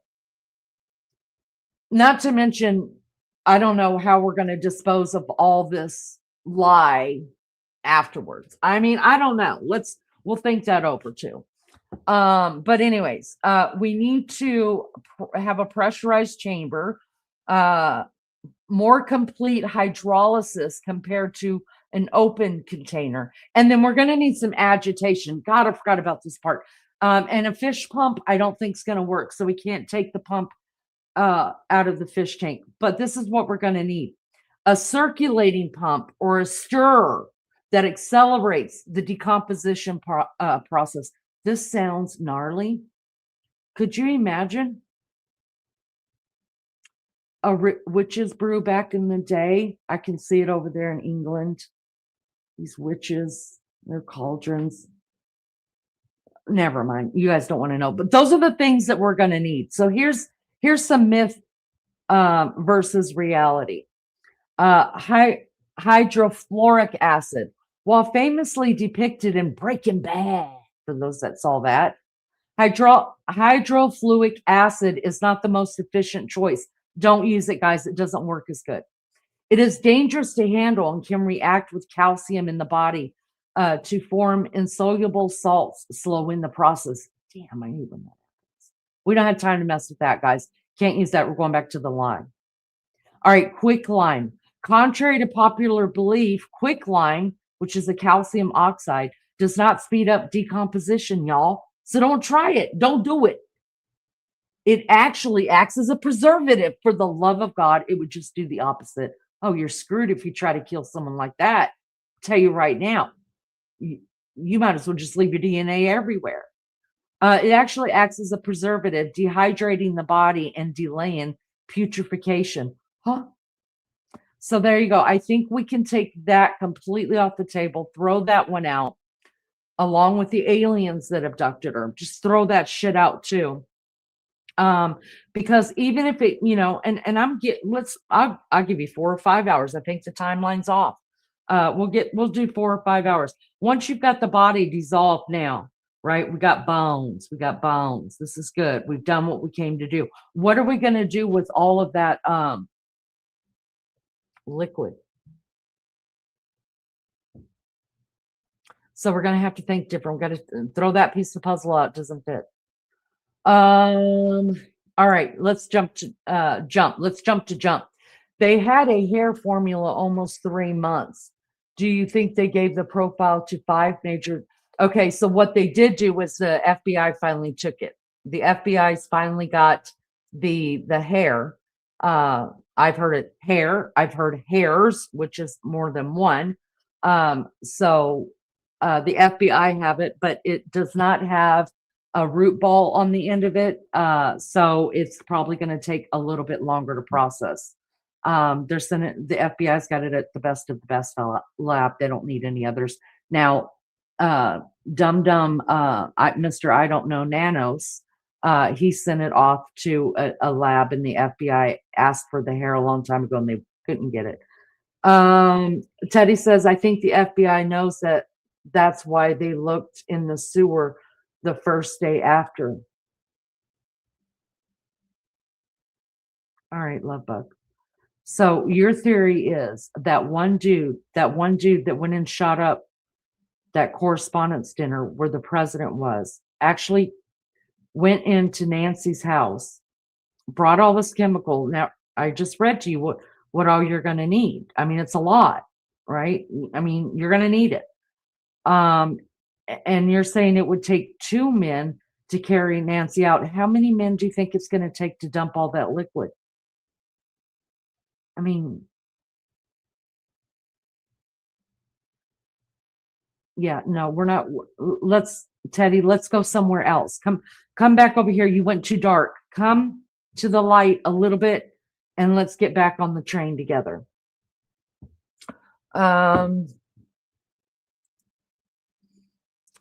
Seems unlikely she would be without medication this long. Yeah, Sally, welcome, honey. I think she's gone. DNA doesn't work like in the OJ case. There were 15,000 people that would match up to the same DNA as they had on the OJ in that one county alone.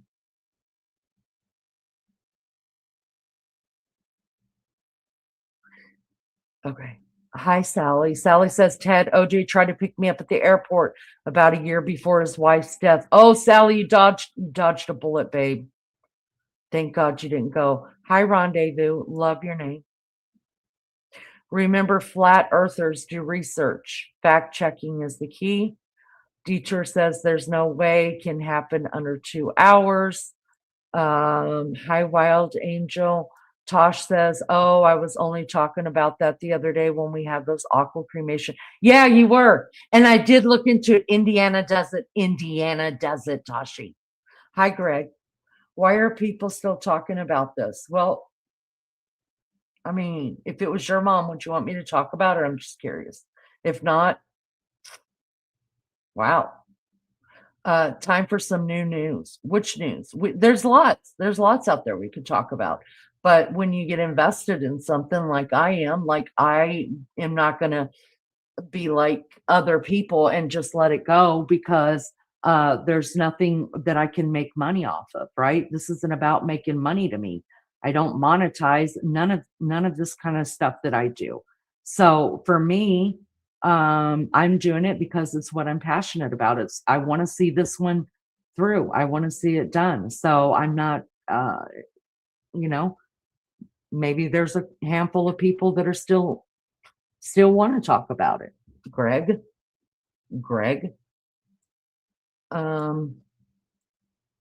scroll on past.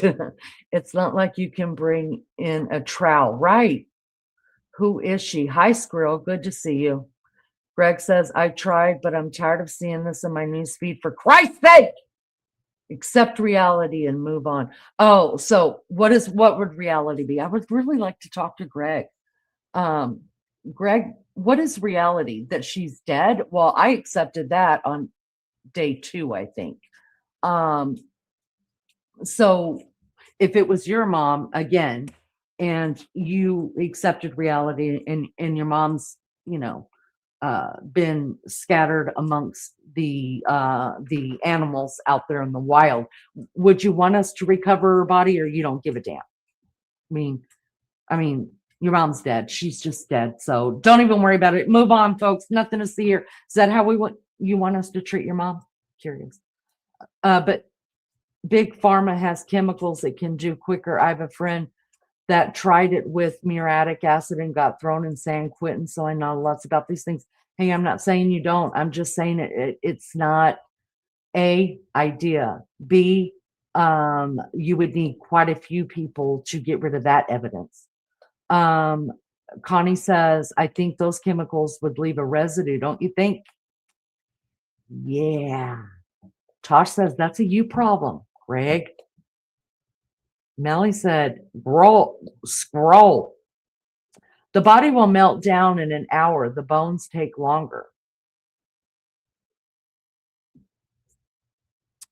That's not what I just read, honey. The body becomes liquefied earliest 3 hours.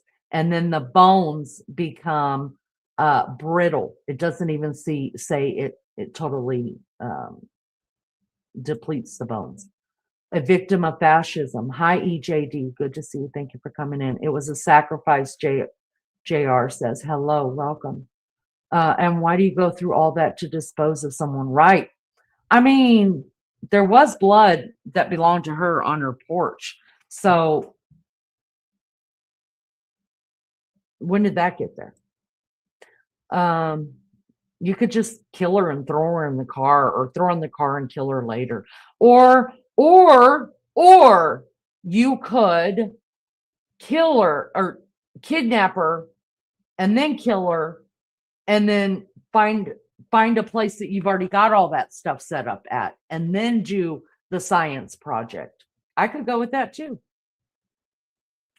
Hi, Jay Cash. Johnny, I thought the same thing. Sacrifice for fame or money. Nothing, as far as I'm concerned. I don't have nothing to disprove that, so not a damn thing I could say. A hell of a work in parts needed, just missing time and space. Jay says the bone can be crushed into dust and the liquid easily dumped. Jay, listen, Jay Cash. Hi, Kay, Michelle, good to see you. My son lives in St. Louis. No, the liquid cannot be easily dumped. When was the last time you picked up a 5-pound bucket just a 5-pound Lowe's bucket full of water. How easy is it just to dump that? Now imagine a vat, a refrigerator, a bathtub, or a in my case, what we're going to use for me is the freezer outside.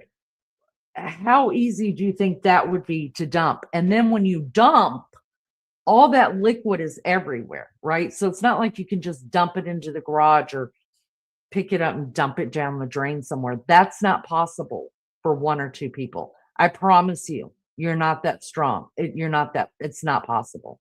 If you happen to use a 5-pound bucket to dip the liquid out and then dump it down the drain and do all that, that's possible, yes. But the chances of you dropping drops of that liquid on the floor to dump, see, this is so silly. You guys have to be smarter than this. I feel it. I feel it in my bones that really you should have thought this through before coming in here, because I'm thinking it through as I'm going. It sounds like you guys have put a lot of thought into this, but you didn't put the real thought into it. So I'm putting the thought into it as we're going through it, and I'm coming up with all the reasons why it's not going to work. I don't understand how you would put this much thought into it and not even figured out 1 or 2 of those reasons how it could not work in this case. The guy at the door thought pulling flowers from the garden would hide him on camera. Something tells me he's not a scientist. I have to agree with that. With knowledge of dissolving bodies. Teddy says that means he was smart enough to not leave any evidence that he had on him. And oh, Ted, I wish I had, I was doing a different format right now, because I would have you come up on panel. First I want to hear what you sound like. I really do. I want to hear what your voice sounds like, because I've got it in my mind. And second of all, I feel like you need to be almost talked out of this. I feel like you should be smarter than this. That means he was smart enough not to leave any evidence that he had on him. He would use something around him that shows intelligence. Oh my God. Teddy, honey, if you are walking, you're leaving evidence. He had a flashlight in his mouth. The possibilities of him dripping spit or touching his mouth and then touching the door or the flowers that he had in his hand, we missed that opportunity though, is great. It's highly, highly great.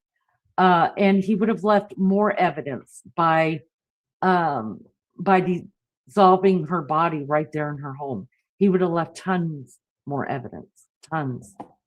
And that's why your friend is sitting in San Quentin, honey, because he didn't think it through. I seen a video on prison on YouTube, how they cook their food. They use giant pressurized cookers to cook the rice and veggies and so on.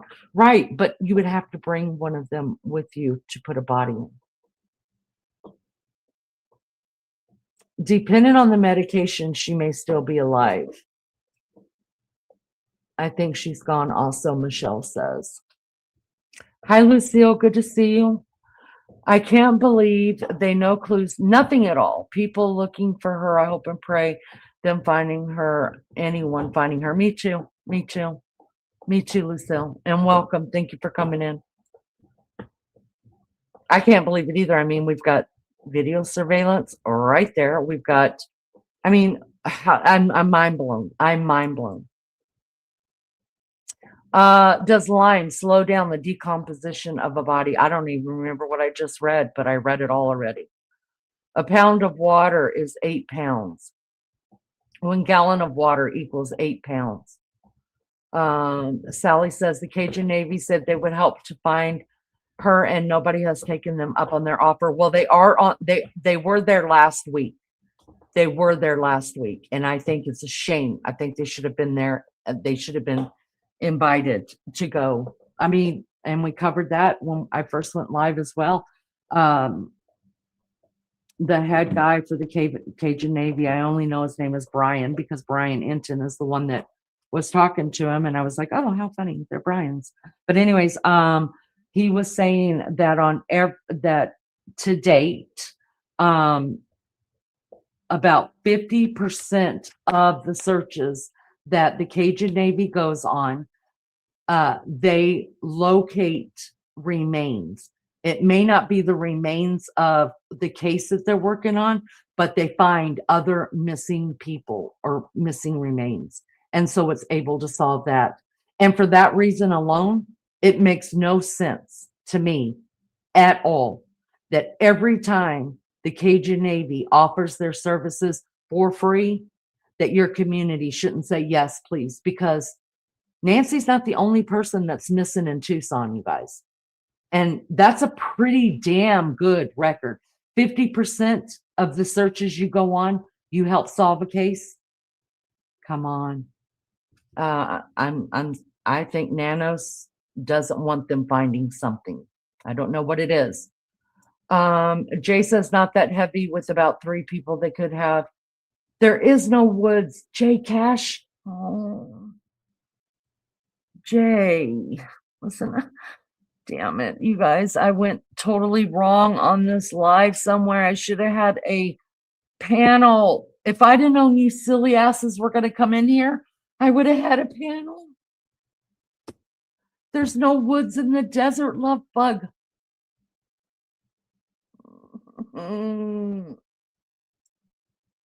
Siphoning it out. Claudia, could you imagine, like, okay, so you got the freezer out there, right? And you threw the body into it and you got all this chemical and shit, you know, the shit that'll kill you. Got it all in there. And the great idea is to siphon it. Like, who's going to suck on the hose? Because, you know, to siphon something, you actually have to suck on it first, right? I know, because I did it to my brother once. It was terrible, y'all. You got all that black sewer water in his lungs. I felt so terrible. Still feel kind of terrible for it. There was no way I was going to do it, though, because I knew that it was a high possibility of getting the liquid in my mouth.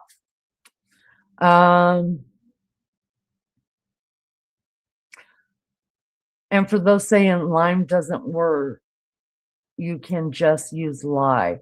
J Cash, you must have come in here after I read all of that, honey, because we already had a working. We already know how we're getting this done. And yes, it would be lye that we'll be using.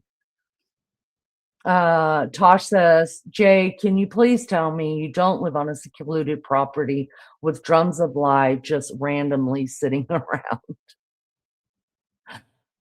Jay says, why do you think she's gone? Just because she's elderly on meds? No, I don't think that's it at all. I don't know why. I personally think it's money. That's what I think. RC says, yeah, but think about the prison would have a hard time trying to figure out how one of them escaped. Teddy says, I get you, sister. I know I sound crazy, and it's just the only thing that makes sense with no car. They would. How do you know they don't have a car, though? How do you know that? We don't. Most of us think there was a vehicle involved. They would have had to track on something or video. Listen, I know I'm being crazy. I know I'm being silly, and I appreciate your intake, and I appreciate your comments on it and stuff like that. I just anytime anybody tells me stuff, look, I always say it's a working. I can't take it out until I can really use my mind and think, can this work? Can it fit there? You know, and to me, in this instance with Nancy, that does not work. And I appreciate you coming in here and trying to get me to understand your theory of it. That's okay with me.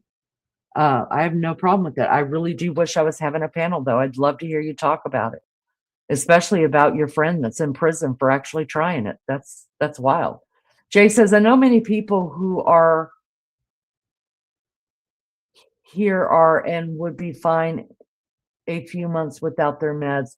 What I want to know is what happened with her heart pacemaker. They can't find her from the monitor. I don't know, something doesn't. Okay, so the pacemaker keeps working. That's why they had that seeker that was out there on the bottom of a helicopter, because even when you die, your pacemaker will keep working. That's been covered many, many times over, many times. So when they talk about her pacemaker disconnecting from her iWatch or their whatever watch it was, what they're talking about is that it lost signal because it walked too far away from her watch, right? But say I had a pacemaker and I died right now, my pacemaker would still be working. And since we've been covering this case, we have quickly found out through the Aussies that pacemakers are actually taken out of bodies and cleaned up and redonated. Did you know that? I didn't know that. Listen, if I ever have a pacemaker, y'all, everybody better be standing up for me saying, do not give Leanie a used pacemaker. We're all coming together and we're going to get her her own. But that's true. Yeah. Pacemakers are meant to work for years and years and years. And the only time they stop working is when the battery dies. Could you imagine your battery dying on your pacemaker? What a terrible thing. I mean, I feel bad whenever, listen.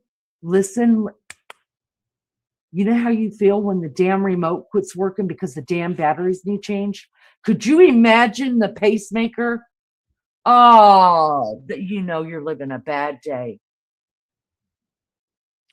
To be fair, Ted, we don't know any information on the police know of the vehicle. They haven't released that to anyone yet. Yeah, they just kind of swept that under the carpet. Like, oh yeah, we know about all the cars that pass by. We're not talking about it. Nobody asked. Nothing to see here, folks. Don't look at the man behind the red curtain. No woods in the desert, but a hell of a lot of mine shafts. Yes. Yes. Ted says the big question is where the heart monitor is. It can be tracked. Okay. Yes, we've covered that too. And they've tried to track it. They can't find it, which tells you what? Hi, Tricolor. Who is that a picture of? That is Savannah. I stopped the video I was playing. That's Savannah Guthrie. Hi, Deborah. Follow the money. That's what I've been saying also. Deborah, yes. Yes, you have been saying that. But yeah, I believe definitely the money. Hi, Daryl. So sad what is going on. The Momdis case has been dragged on. Yep. Hi, Jane. Good to see everybody. Thank you guys so much. Thank you so much for coming in here. No, that's not my daughter. No, that's Savannah Guthrie, you guys. Good to see everybody. Thank you so much. I think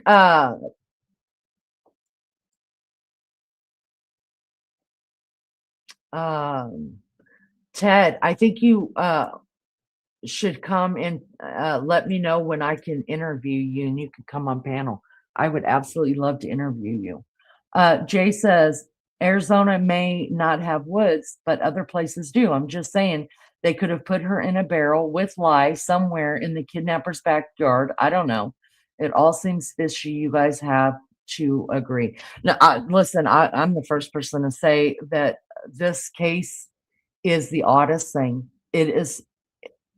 There's so much secrecy to me in this case that I don't understand it. I don't understand how a president could be involved, how the director of the FBI could be involved, how I don't and then all of a sudden, like somebody just sprinkled pixie dust everywhere. And we're all supposed to forget that in the beginning, I mean, the top dogs of our country were making statements to this, and all of a sudden everybody acts like nowadays, what are you talking about? Like what the president was?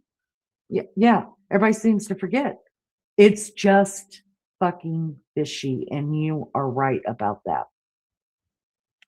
RC says it keeps working because we have electricity in our bodies.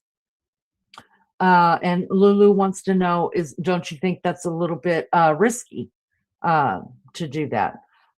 It's definitely, it's more understandable to me if they took Nancy, which we know they did. Okay. And I used to believe, and I'm still not convinced that she wasn't dead. I think I'm starting to believe that she maybe was alive for a little bit, just because I think that she was actually on her hands and knees on her porch, and that's where she spit that blood, and then it was just dripping. Even though, the so-called brains in this area say that she was at least 3 feet above the ground. I've never thought that, because when you splash liquid on the ground, you have the initial splash that goes in the middle, and then you have these little splashes that come off in a circle around that circle, right? And you don't see that at all. You just see the initial splash drop of blood. So it didn't make like a splash. So I've always thought, if she was alive when she left the house and that wasn't dripping off a tarp or something like that, then she had to be close to the ground. Not you, RC. Somebody else said that it was my daughter. Who said the president was involved? Sally, the president gave 2 different statements the first week about the Nancy Guthrie case. First, he said that they were going to solve it, or something, like he knew about it. He wasn't given a presser on her. He was just asked. He was given a presser on something else, and then another one, he was like getting into the airplane, and somebody asked him, because he had already talked about it. And he said, yeah, I do believe it's going to be solved. Like, they've got some really good clues. And then a couple days later, he said, I think we're going to hear something very, very soon, within the next day or 2. And then we heard nothing. So yeah, the president was involved, and now nothing. Yes, they have an IP address and can be tracked by satellites. So they haven't found it. Cash says, and the pacemaker is still working, but now we don't know if it's working. Listen, let's just be real. Okay. We're all adults here. If she was dumped in a desert, I believe she was dumped in the Mexican desert. If she was dumped in the desert, there's nothing left. The bones are scattered. So that means the pacemaker is also scattered. Now, they have ways of finding pacemakers. It's called with a sniffer, that they fly low to the ground, so they could pick up waves or electrodes or whatever from it, right? They only did that around Nancy's house. What the perimeter was, I don't know, but I can guarantee you they did not go that very far into all of the desert areas around there. But the deal is that it's no longer, in my working theory of this, it's no longer in her body. It's in the desert somewhere. And you've actually got to have a tracker to go and find it, like the sniffer that they put out there. And the pacemaker is still working, but they cannot find it, is odd. And what about the sheriff? It seems this was the first distraction, and now the shooter the other day. You know what? Shit just happens. I don't necessarily believe everything is meant to be put out as a distraction. I'm not saying that some things aren't, but I don't believe everything is. Shit happens every day. Every day. So do I think that they are linked? No. But could they be? Yes. Pink Peony, good to see you, love bug. I started having really bad heart palpitations when my former mother-in-law stayed over 5 days. I cannot imagine being dependent on a pacemaker that goes out of commission. Oh, girlfriend, don't I know? They don't need batteries in it. They can send out. Okay, Ted, what I'm going to need you to do, honey, is go ahead and look up pacemakers. Pacemakers do need batteries.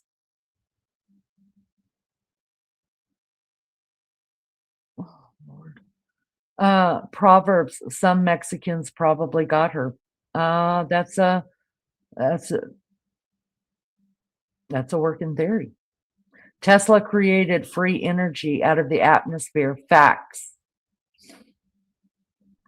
Lulu says pink peony. Well, you might outpalp her. It could be a bonding game for you to do together. Tashi says she can't anymore. Dieter says, RC, I'll watch that documentary. Very interesting. Ted says that would mean they don't know about tech and they, oh, come on.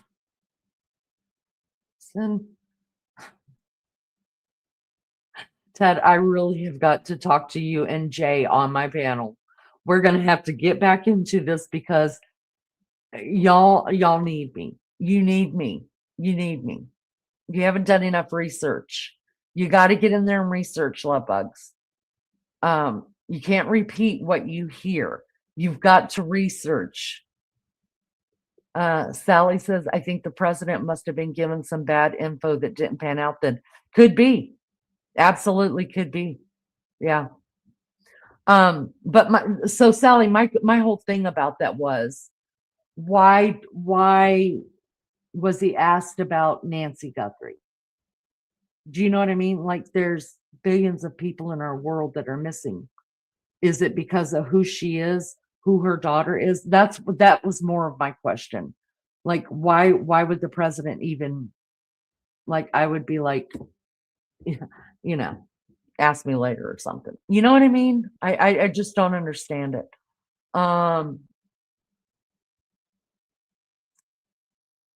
Like Apple pacemaker with wireless charging, they have thought of everything, them fellas.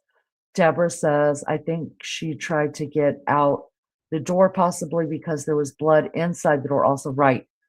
Or she started screaming once the door was open. Yeah, or they pushed her or anything. She could have tripped because you know that she, she had trouble walking.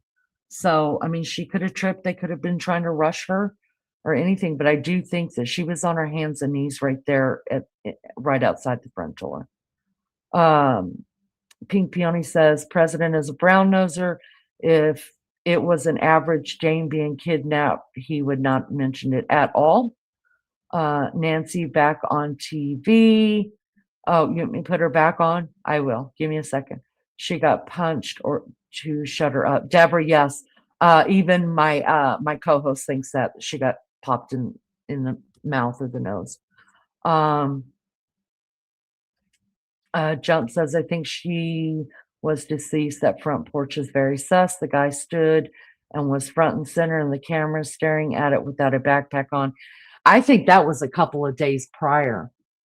I don't know. What do you guys think? I do think so. Do you guys think that the two men that were put out there on those pictures, they're still shots, right? From a video. One has got a backpack on, one's got a backpack off. Do you think that the same night, the same guy, or do you think it's two different guys, maybe two different nights? I think they're two different men, two different nights. Or the two different men on the same night. I just haven't picked, but definitely two different men. Trump bunny hunt. Hello. So I haven't heard anything about this case since it was first reported. I seriously thought they gave up 100%. Trump bunny hunt. I think they're giving up too. I think. I mean, I know the FBI is working it. They've got hair, you guys, that they've taken to Quantico, so we know that's going on.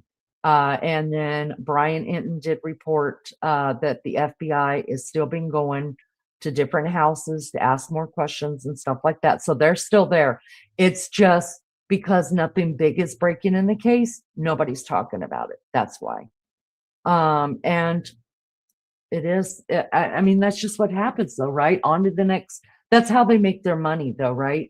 So even people that, like Brian Enton and whatever, he had to go start covering other cases as well, because that's how he makes his money. If he stayed right there at the Nancy Guthrie thing, probably gonna lose his job. Jay Cash says, I feel so badly for Savannah and her family. Proverbs says, sometimes family is worse than enemies. Oh, you got that right, love bug. Possum says, I'm not doing crimes with none of y'all. You people are going to jail. We know too much. That's what happened. All right, let's see. Detour says, see you, Leni. Enjoy your day. Detour, it's always good to see you. Thank you for coming in. Thank you for the support, my friend. Incredibly tragic. Yep. Okay. All right. So, hi, Tracy. Good to see you, honey. Has there been a break in the case? No, love bug. There has not been a break in the case. The only thing that's going on that we know of as of right now is the FBI has finally got some of the DNA, as in hair or hairs, that they are submitted to Quantico. So hopefully it's all going to be solved by that. Hopefully. It's okay. You're not going to jail. Nobody here has been able to find anybody. Proverbs says the sister's husband looks like he did it. Very suspicious. He looks borderline dope head. That's what I'm talking about. Everybody's on dope. That's what my grandfather used to tell me when I was a kid. Everybody's on dope. I think the daughter, Annie, her husband, Tommaso, tomato hot sauce dude is what I call him. I believe he's the mastermind. Absolutely. I don't think he is the one that we're seeing on the videos, but I do believe that he is the one that spent the ball. You think the sister and brother-in-law have something to do with it? Absolutely. I think the brother-in-law for sure. 100%. He was asked about Nancy because the FBI hadn't taken the lead yet. That makes sense. Okay, thank you so much for that, Sally. That makes sense. Pink Peony, mother-in-law visit while was a trial by fire. Tracy, good to see you, love bug. Thank you for coming in. I appreciate you guys so much. Jason says, hello. I was on YouTube checking out my phone and some young Mexican girl said, right now, a 10-month-old brother is missing in the family photo. Really? Wow. I'm sorry to hear that. That's terrible. I mean, look, I'm aware there are so many other cases all over the place. Why not kidnap her without asking for ransom? J Cash, where have you been? Where have you been? Did you not know about the ransoms? Oh, you guys. J Cash, I'm going to need you to go pull up every one of my lives that I had done on this case from beginning to end. And the first couple of weeks, we were doing 2 lives a day on this. And if you don't know about the J Cash, you're getting a whipping right now. Somebody reach over and smack him for me. Okay, so they confirmed that it's from 2 different nights. See, I didn't know that. I knew that it was being said that it may be the 11th, but the police haven't come right out and said that it was. It was either Big Pharma or she turned state's evidence on Big Pharma and now she's testifying. Teddy says it was either big. Okay, got that. Jump says they're not giving up. Tucson is notorious for zipping the public out of crimes. Nice. Deborah says her poetry is freaking off. You know what's funny, Deborah? Is I saw that when it first came up and I thought it was like recent, right? So I listened to it. I couldn't understand a word she was. I don't understand poetry though. I'm not going to lie. Like I don't get poetry. And me and Tashi and a couple of us were talking about this, but mainly me and Tashi just the other night, last night or the night before, we were talking about poetry somehow. And y'all, I have a real problem with men who do poetry. I do. Listen, I'm sorry. I just have a problem with men who write poetry. That just tells me that you are way into your feelings more than I am. And I can't, no, I need a man to be a man. But I don't understand poetry. And I was listening to her. I had to rewind it 3 times, still couldn't understand a damn thing she was saying. And I know that's what poetry is supposed to be about. I remember like my 6th grade teacher reading The Raven to me, Nevermore. I'll never forget that, him saying that. And I think that's when I fell in love with the raven, that bird. I love ravens. But anyways, I know poetry is a lot like it's put out there and then you're supposed to feel what you feel from it or something. Like, I don't know. It's just not my jam. It's not. You need to research the missing and dead scientists next. Ooh. Ooh. Didn't they just I thought they just replaced that person. Maybe I'm thinking about a different case. Hi, Seraph. Good to see you. Thank you for coming in. We have the Second Amendment obligation to remove Trump from our nation's. Okay. Well, that's a whole nother story. Thank you for coming in and thank you for the comment.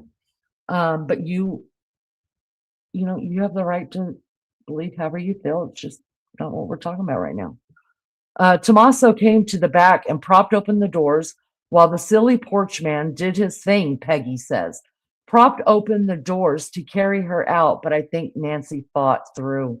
Thus the porch blood. Listen, it's very much, Peggy, like what I think as well. I don't think the idea was to ever use the front door, ever.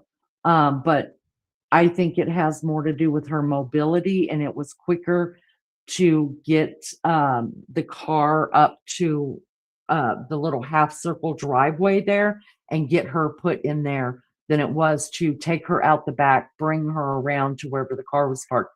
If you notice, go look at the video again, you guys.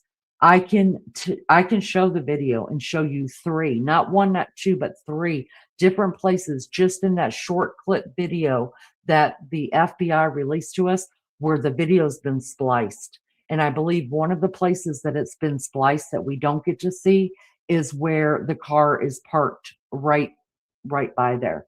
So I think that us seeing him on the front porch there and him fiddling with the camera and doing all that shit, they didn't take that camera down because it was never intended to come up out the front of the house. You know what I mean? So I agree with you there, Peggy. Absolutely. Absolutely. Yeah. I think it got changed mid plan. Do you know that Savannah donated $500,000 to finding other people? Yeah, after they got a lot of flack. And look, I'm not trying to be mean about that. Maybe they planned on donating that money anyways, you know, in the name of her mom or whatever. But I found it very curious that the money didn't go to missing and exploited children until people started bitching and saying, she's not the only woman missing. That's just my opinion. Could be wrong. I have a problem with men that wear flip-flops.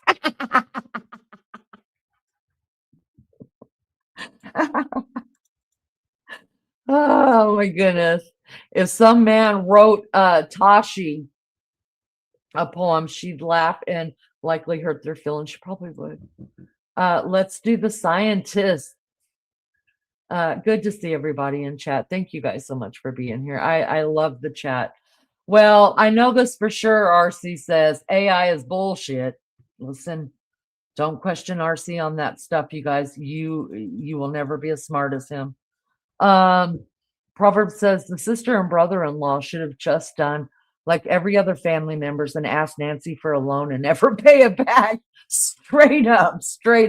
But isn't that the thing? People are saying that maybe they were getting money from her and maybe she finally said, listen, children. Mama's fried gravy train right here has just dried up. Get a job, a real job. Maybe. Trump Bunny says the whole Guthrie case has felt staged to me from the jump. That's probably why I haven't tried to keep up. It feels very Jussie Smollett to me. Nice. A lot of people still believe that it's a distraction for something. It's made up. I just think there's so much secrecy in it that it's weird. Pink Peony says your coverage of the Guthrie cases bringing elder abuse to the forefront. These cases are less likely to be overlooked now. I know of one that had, of course, a court case last week. Thank you, Leanie. RO granted. Thank you so much. Yeah, I think we should. I just, for me, I don't like just dropping off a case because it's not what everybody wants to talk about. It's not making any money. Listen, I never made a dime on any true crime that I've covered, and I don't plan to. I cover it because it's what I'm interested in and genuinely interested in. So I'm not going to quit talking about Nancy until we find Nancy. Now, do I cover her every day like we used to? No, there's other things that we talk about. But if I get an update or something else that I just want to add to it, then yeah, we're going to cover it because why wouldn't we? She's still a lady out there that's missing. And somebody, I don't care who it is, needs to pay for it. You can't just get away with doing this to people. So that's just the way that I feel about it. And there is a lot of elderly abuse that goes on in this world, and it is sad. I think if anything, Harvey is responsible. Anything happened to the lady after she left the house because he has $6 million pocket change and could have paid it even before he called the police. Wow. Tashi said, you'll find plenty of you wouldn't find a man in Aussie. Oh, they all wear flip-flops. Yeah. Deborah says, somebody close with knowledge of the security cameras shut them down while this was happening. Yes. Yes. I read Tommaso found out Nancy was changing her will. Now, see, that's come up too. I didn't know that. I didn't know that until my co-host and Lizzo covered that. They're the ones that found out about all that. Wasn't she going to court the following Monday to change the will? Wasn't that supposed to happen, Peggy? Good to see you. Sag, good to see you, love bug. I wonder if the scientists worked out the same company that Nancy Guthrie did. All right, guys, let me finish this up with my bow thing. She doesn't have much more to go, maybe 5 minutes on this. Let's finish this up and then I can close this out. I gotta take some medicine really, really quick. So give me just a minute. Let's finish listening to my Nancy and I will BRB. The journalists for this one, I saw those articles too, like Savannah Guthrie returns to the Today Show. There's a bump in ratings. And why is that in front of us in the news? It's because the media, I believe, and you and I are the media too, so we're a part of that community, is wanting to put forward something sensational. On the other hand, the bump, Nancy, might be that the world cares about Nancy Guthrie, so they are tuning in to see what Savannah has to say. Maybe they care about how is she dressed? What's her affect? What's her grooming? How does she appear? I just spent a couple weeks in France, and my friends and colleagues over there, their first question to me was, and I hadn't seen them in a year, was, do you think we're going to find Nancy Guthrie? So the world cares about this, Nancy. The wide world cares. And maybe that's really why we have the bump in ratings, is that people are tuning in to see what happens. Nancy Guthrie is a mother. She's a good mother. She has 3 beautiful children. She has grandchildren. We all have mothers who we love. You love your mother. She lives with you. On many shows, you have discussed what you feed her for breakfast and, how you engage with her throughout the day. And so mothers are important to all of us. And I'm going to hope that the bump in ratings is because we love our mothers and the public wants to know how Savannah is doing, and they're supporting her with prayers and interest in this case. And Dr. Bethany, Mother's Day is coming up, and that's just going to be pure hell for Savannah. But that said, you're right. I can't go anywhere without people asking me, where are we going to find Nancy Guthrie? What do you know that you're not saying? And so forth and so on. it's been devastating for them. And this is just throwing gas on the fire. Dave Mack, Nanos, perjury, what? Nancy, this goes back to a deposition that Nanos gave in December, where he was asked a very specific question if he had ever been suspended as an officer under his position. Okay, they're getting character assessment here in this hearing or in this deposition, and Nanos stated he had never been suspended as a result of disciplinary action while working as a law enforcement officer. Declared it very specifically. And Nancy, quickly, everyone proved it was a lie.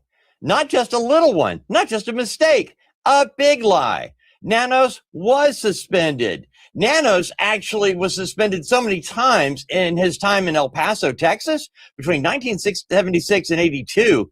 There were 26 internal allegations about Nanos and 8 separate suspensions for a total of 37 days of unpaid leave. But Nanos said, no, never been suspended.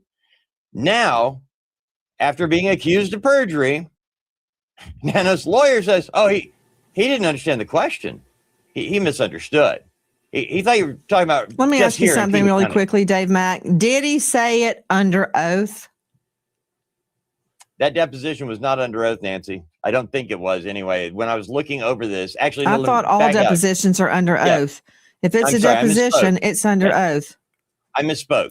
That deposition that he should I charge you with perjury? So we got to make sure he was under oath first. If he's under oath, he's on the wrong end of a long barrel. Fitzgibbons, you're joining me from Massachusetts. Is that correct? Yes. You apply castor oil consistently for 1 month straight. Here's what you can expect from a pharmacist who specializes in holistic health and uses this every single day. Week 1, the skin is going to start feeling more hydrated. The lymphatic drainage from rolling it along your neck and jawline starts to reduce that.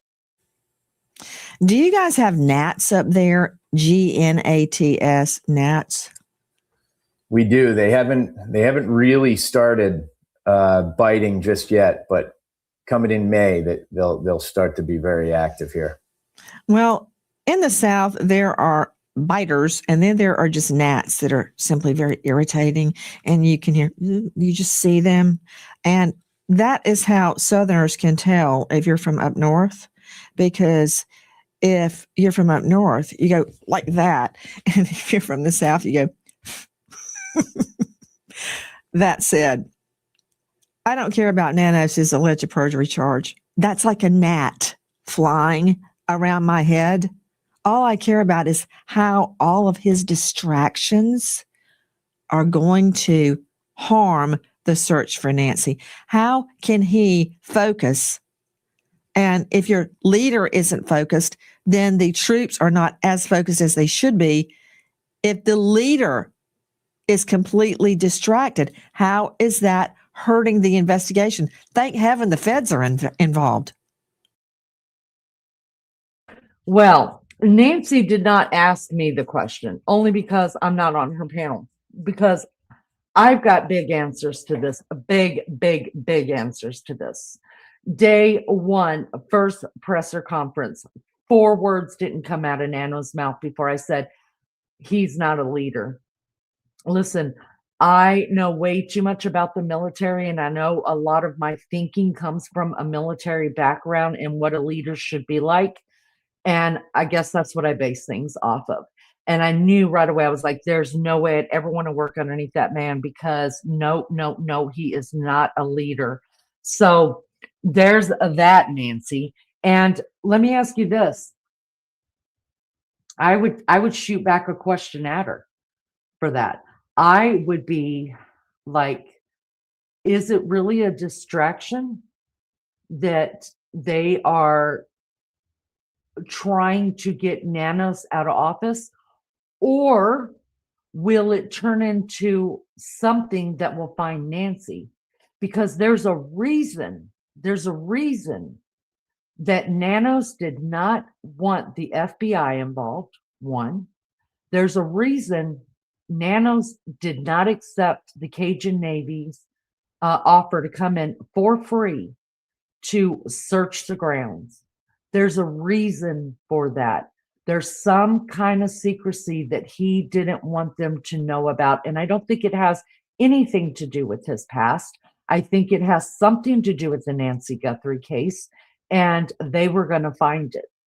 Now, we do know that Nanos and the FBI go way back to the El Paso days, and they don't like each other, and everybody's got their own ego system to work with and stuff like that. Yes, okay. But when you add that to the people of him not allowing those searches, and then him discouraging searches from the neighborhood and discouraging media. Look, I understand that was a media circus out there, and any one of us would have been like, guys, well, I wouldn't have. I'd have been like calling people to my yard and stuff and having them sit. I would have been like just picking everybody's brains, you know? But I understand how that could get overwhelming for a community. But to tell the community, no, we're not doing a search.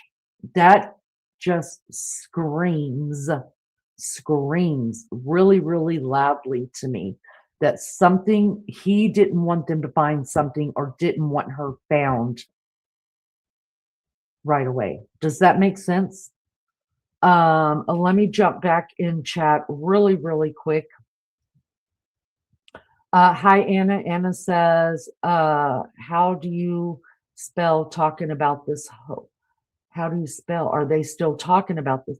Well, I don't know if it's a hoax, but yes, I'm still talking about it. Yep, she's still gone. Yep. Just jumping through. Jay Cash, by all, feel free to follow me. Would love to do a panel. I have a background in criminal justice. I'd be down for a panel on any cases, especially Nancy, poor lady. Oh, yeah. Yeah, definitely. I don't know if you're still here, Jay Cash, but if you want to reach out to me, either email me at accordingtolini at gmail.com. Let me know. I'll get a panel together. I'd love to have you discuss some things. Lucille says, what's going on now? I can't believe with all the law enforcement there and the family, etc. People looking nothing. I can't get over that fact. Somebody knows something. You're exactly right. Especially in today's world. We've got video, we've got it all, and we can't find this out. I don't know. Yeah, those tears Nanos shed were not for Nancy, but certainly had something to do with them. Something rocked his boat big time, Lou says. Tosh says, yeah, I think so, Seg. I'm on the camp of foul play. Having happened early on, I didn't believe that she was alive. And Seg says, agreed, Toshi, it's corrupt, to say the least. All right, let's finish this out like I said I would. Yeah, and hey, here's the deal. We know that all of this public controversy has at a minimum done real damage to the Pima County Sheriff's Office at large, right? The union has taken a vote of no confidence. That doesn't bode well for their effectiveness in the field. And then, you know, when you have the public-facing leader of this investigation spending the majority of his time defending his reputation, answering questions about his past, battling political pressure, it inevitably demoralizes the detectives on the ground who are doing the actual day-to-day work. The Tai Chi walking program for seniors is available for free until this summer. Hi, guys. Nancy Grace here. Please, gavel to gavel coverage with real-time analysis. Crime Stories with Nancy Grace. Stream it first on Fox 1. I hope to see you there, and thank you, friend. If you know or think you know anything regarding the disappearance of Miss Guthrie, please dial toll-free 800-CALL-FBI, toll-free 1-800-225-5324. There is a $1.2+ million reward for information leading to her whereabouts. A conviction or even arrest is not required. And now we remember an American. All right, guys, that is it on that one. Nancy Grace gets on my nerves, and I'm a nice person.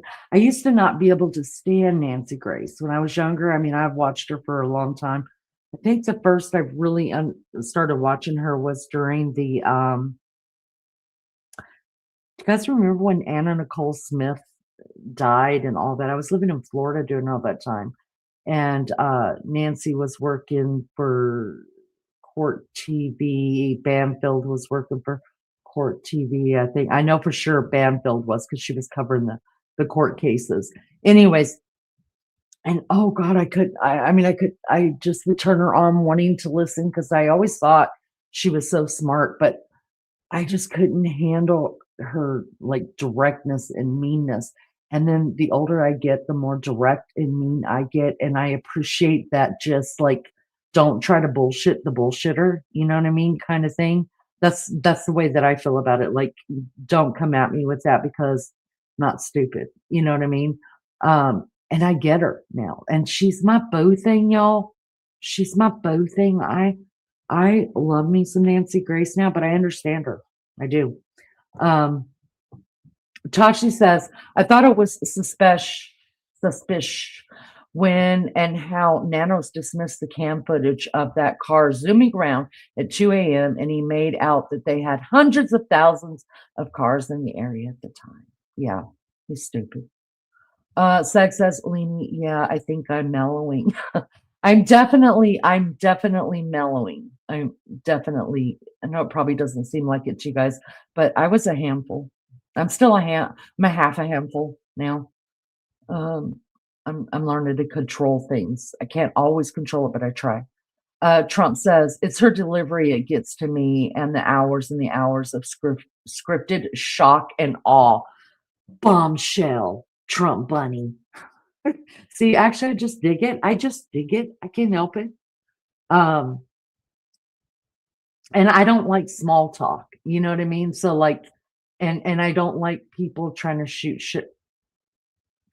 shoot the shit. I just don't like it. I'm just like, even if it hurts, even if it kills me, just give it to me straight. You know what I mean? Don't worry about giving me a lime or giving me the salt with the tequila. I'll just shoot it. That's just the way that I am, but I dig it.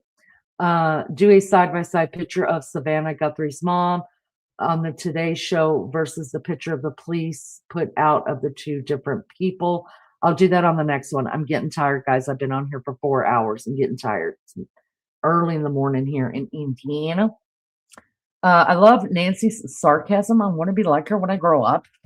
She's my best friend. She's my boo thing, y'all. She didn't even know that I'm alive. I would love me some Nancy. She's like my hero.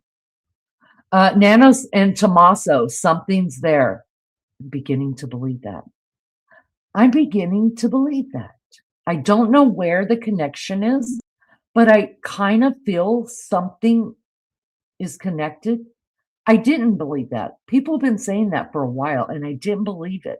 But now that it's just more secrecy and more like bullshit, I'm just like, you're covering for somebody, either your own ass or somebody else's ass or everybody's ass. I'm not sure, but there's a cover going on. I think it's different people take.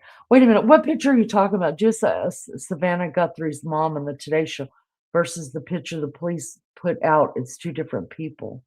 What are we talking about? Are we talking about? Oh, different ages. Yeah. Okay. So it's what I thought it was. Okay. Yeah. It's the same person. It's just different times of her life. She's director, right? Nancy Grace can't tolerate people do sloppy work. Yeah, I kind of get that too. That's why I don't let anybody help me clean my house. It just pisses me off. And just get out of the way. I'm cool. Me, Deborah, I'm cool. My God, you guys write that down. Take a picture. Somebody called me cool. Thank you, Deborah. I think you're cool. Did she answer her door? Seg says. I don't think so. Because Savannah said, remember Savannah said, that she was taken in the dead of the night out of her bed.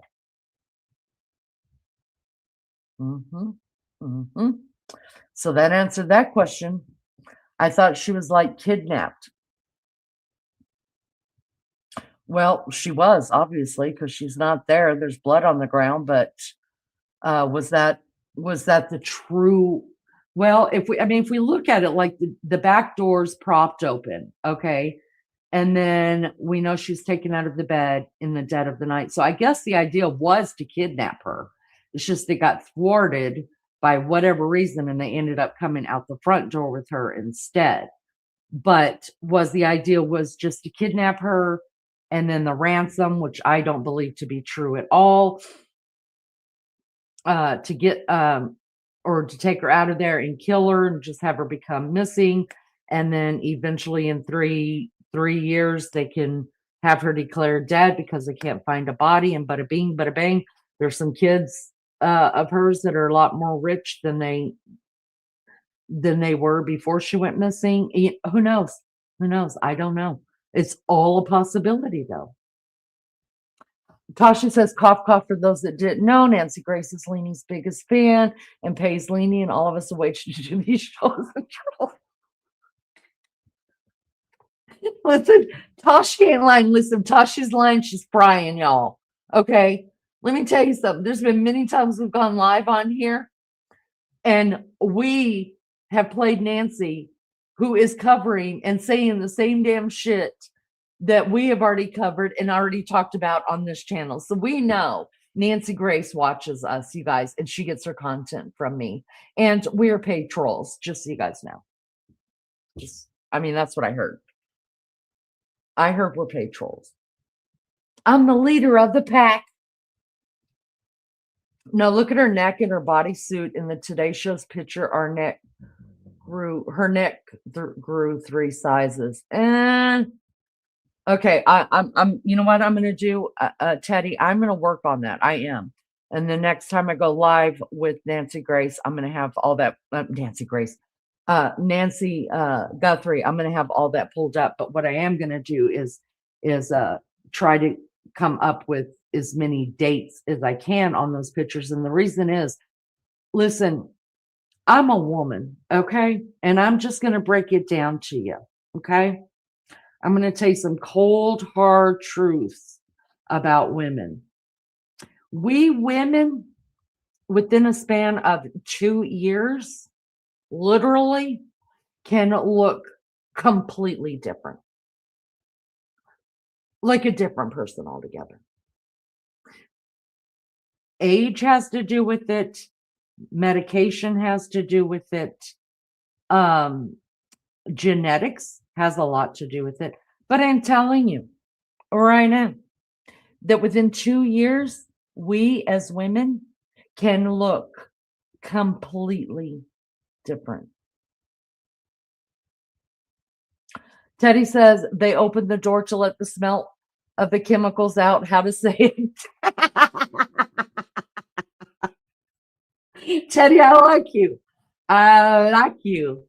And Leanie, you are so cool and smart. I'm glad I found your channel. Say, I love you. Thank you for that, even though I know you love Mags. But thank you for that. I appreciate you. Trump Bunny says, question that the daughter is a reporter and the incident at the correspondence dinner. Both instances when they occurred, MSM was taking heavy fire and looking for sympathy. Well, Trump Bunny, that's what Teddy was saying when he came in, that he believes that the guy who is the shooter at the correspondence dinner is the same person who took Nancy. Listen, that right there, I can't say he did or he didn't. I don't know that. But are they connected? Could be. I don't know. That's not out of the realm of possibility. Wild Angel said, I watched a lot regularly for a long time, and then for a while, sometimes it can be a bit nerve-wracking, but good info. Yeah, sometimes you just got to take a break from it. You have to. I'm still not over taking a break yet from the Letitia Stout thing, but like I said, there's coming up very soon that I won't be able to do these types of lives for a little while I recover from surgery. So I decided that's when we'll pick back up the court cases, because I won't be able to talk a lot.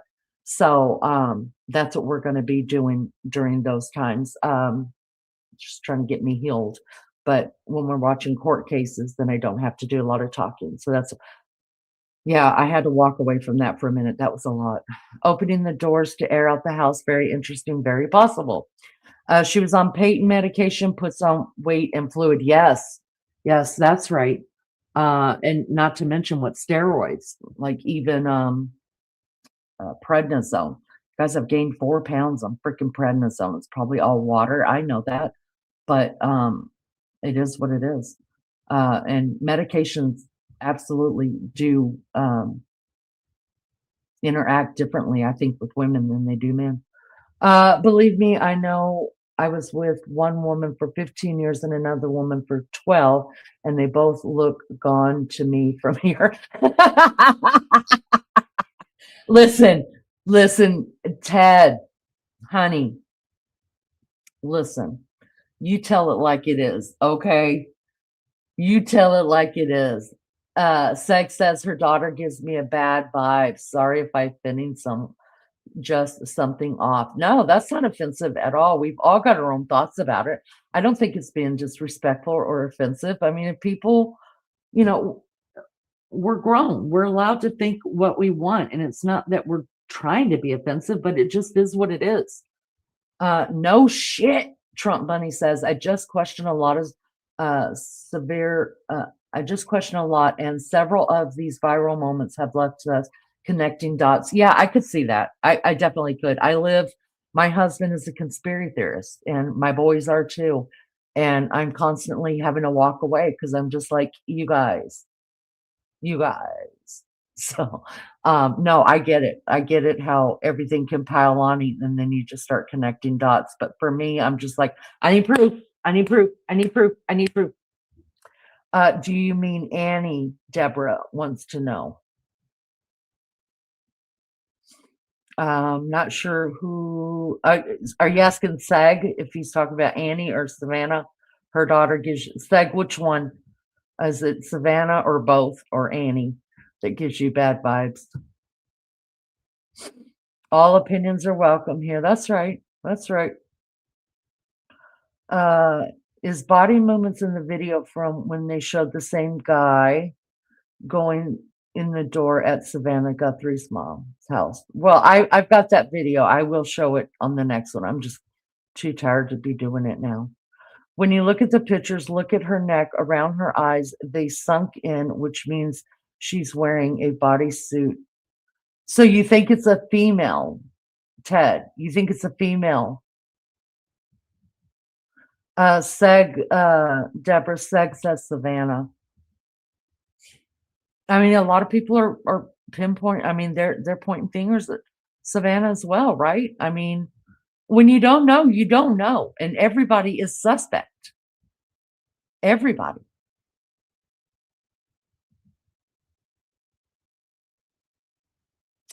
Tashi says the one who was at Nancy's house in her bedroom. I have seen that same theory from others before about that guy. All right, guys, 412. That's a long time. I usually don't try to do lives this long. I don't want y'all to get bored. Listen, I appreciate everybody who's come in. I don't care if you spent 5 minutes here, if you spent the whole 4 hours here. I am forever grateful that you chose to spend some time in this channel when there's so many other ones going on. That's a really big deal to me. And I'm grateful. And what I'm most grateful about is just the coming in, and my puppy just fell off the chair, you guys. Poor little guy. He was asleep. He just fell off. Anyways, I appreciate the chat. It means so much to me because I mean, how are we supposed to learn? How am I supposed to even, I can only think the way my brain thinks. So if you guys come in here and tell me how your brain thinks, then I'm just like, whoa, wait. that works, or no, that won't work. You know what I mean? And so there's so much to learn off of. That's why I'm always like, don't be scared to say anything if you're just like, Lena, you're full of shit. Like, I don't believe a word of your working theory. You know what I mean? Because if you give me your working theory, maybe part of mine and part of yours can go together and we can start a new puzzle. I love that. And I just love conversation. I absolutely love it. So that's what I'm most grateful for. I'm most grateful for people who just come down and just chat with me and make me laugh and make me think, you know. I'm grateful so much for you guys. Really, I mean that from the bottom of my heart. Let's see. So I've got to get a couple hours sleep, and then I've got a couple things to do, you guys. My father-in-law is coming in from Oklahoma today with his sister, and then tomorrow my parents are flying in from Georgia, and then Saturday my baby boy, my little baby child, who's not so little anymore, is graduating from college with honors. And so I'm going to try to go back live. I have to go back live. I'm going to tell you guys why, because these people make me anxious. Not because they're not good people, they're good people, but they're in my house. So anyways, I'm probably going to have to be talked down off the ledge. So I'll be live at some point, and maybe in the middle of the night again, and maybe during the day. I don't know. But I'm going to have someone to talk to, because there's obviously nobody here that understands me. So anyways, thank y'all so much for being here. This is a great live, great conversation, and I appreciate all of you guys. Listen, I'll see you guys on the next one. Y'all be good or be good at it. Talk to you later. Bye.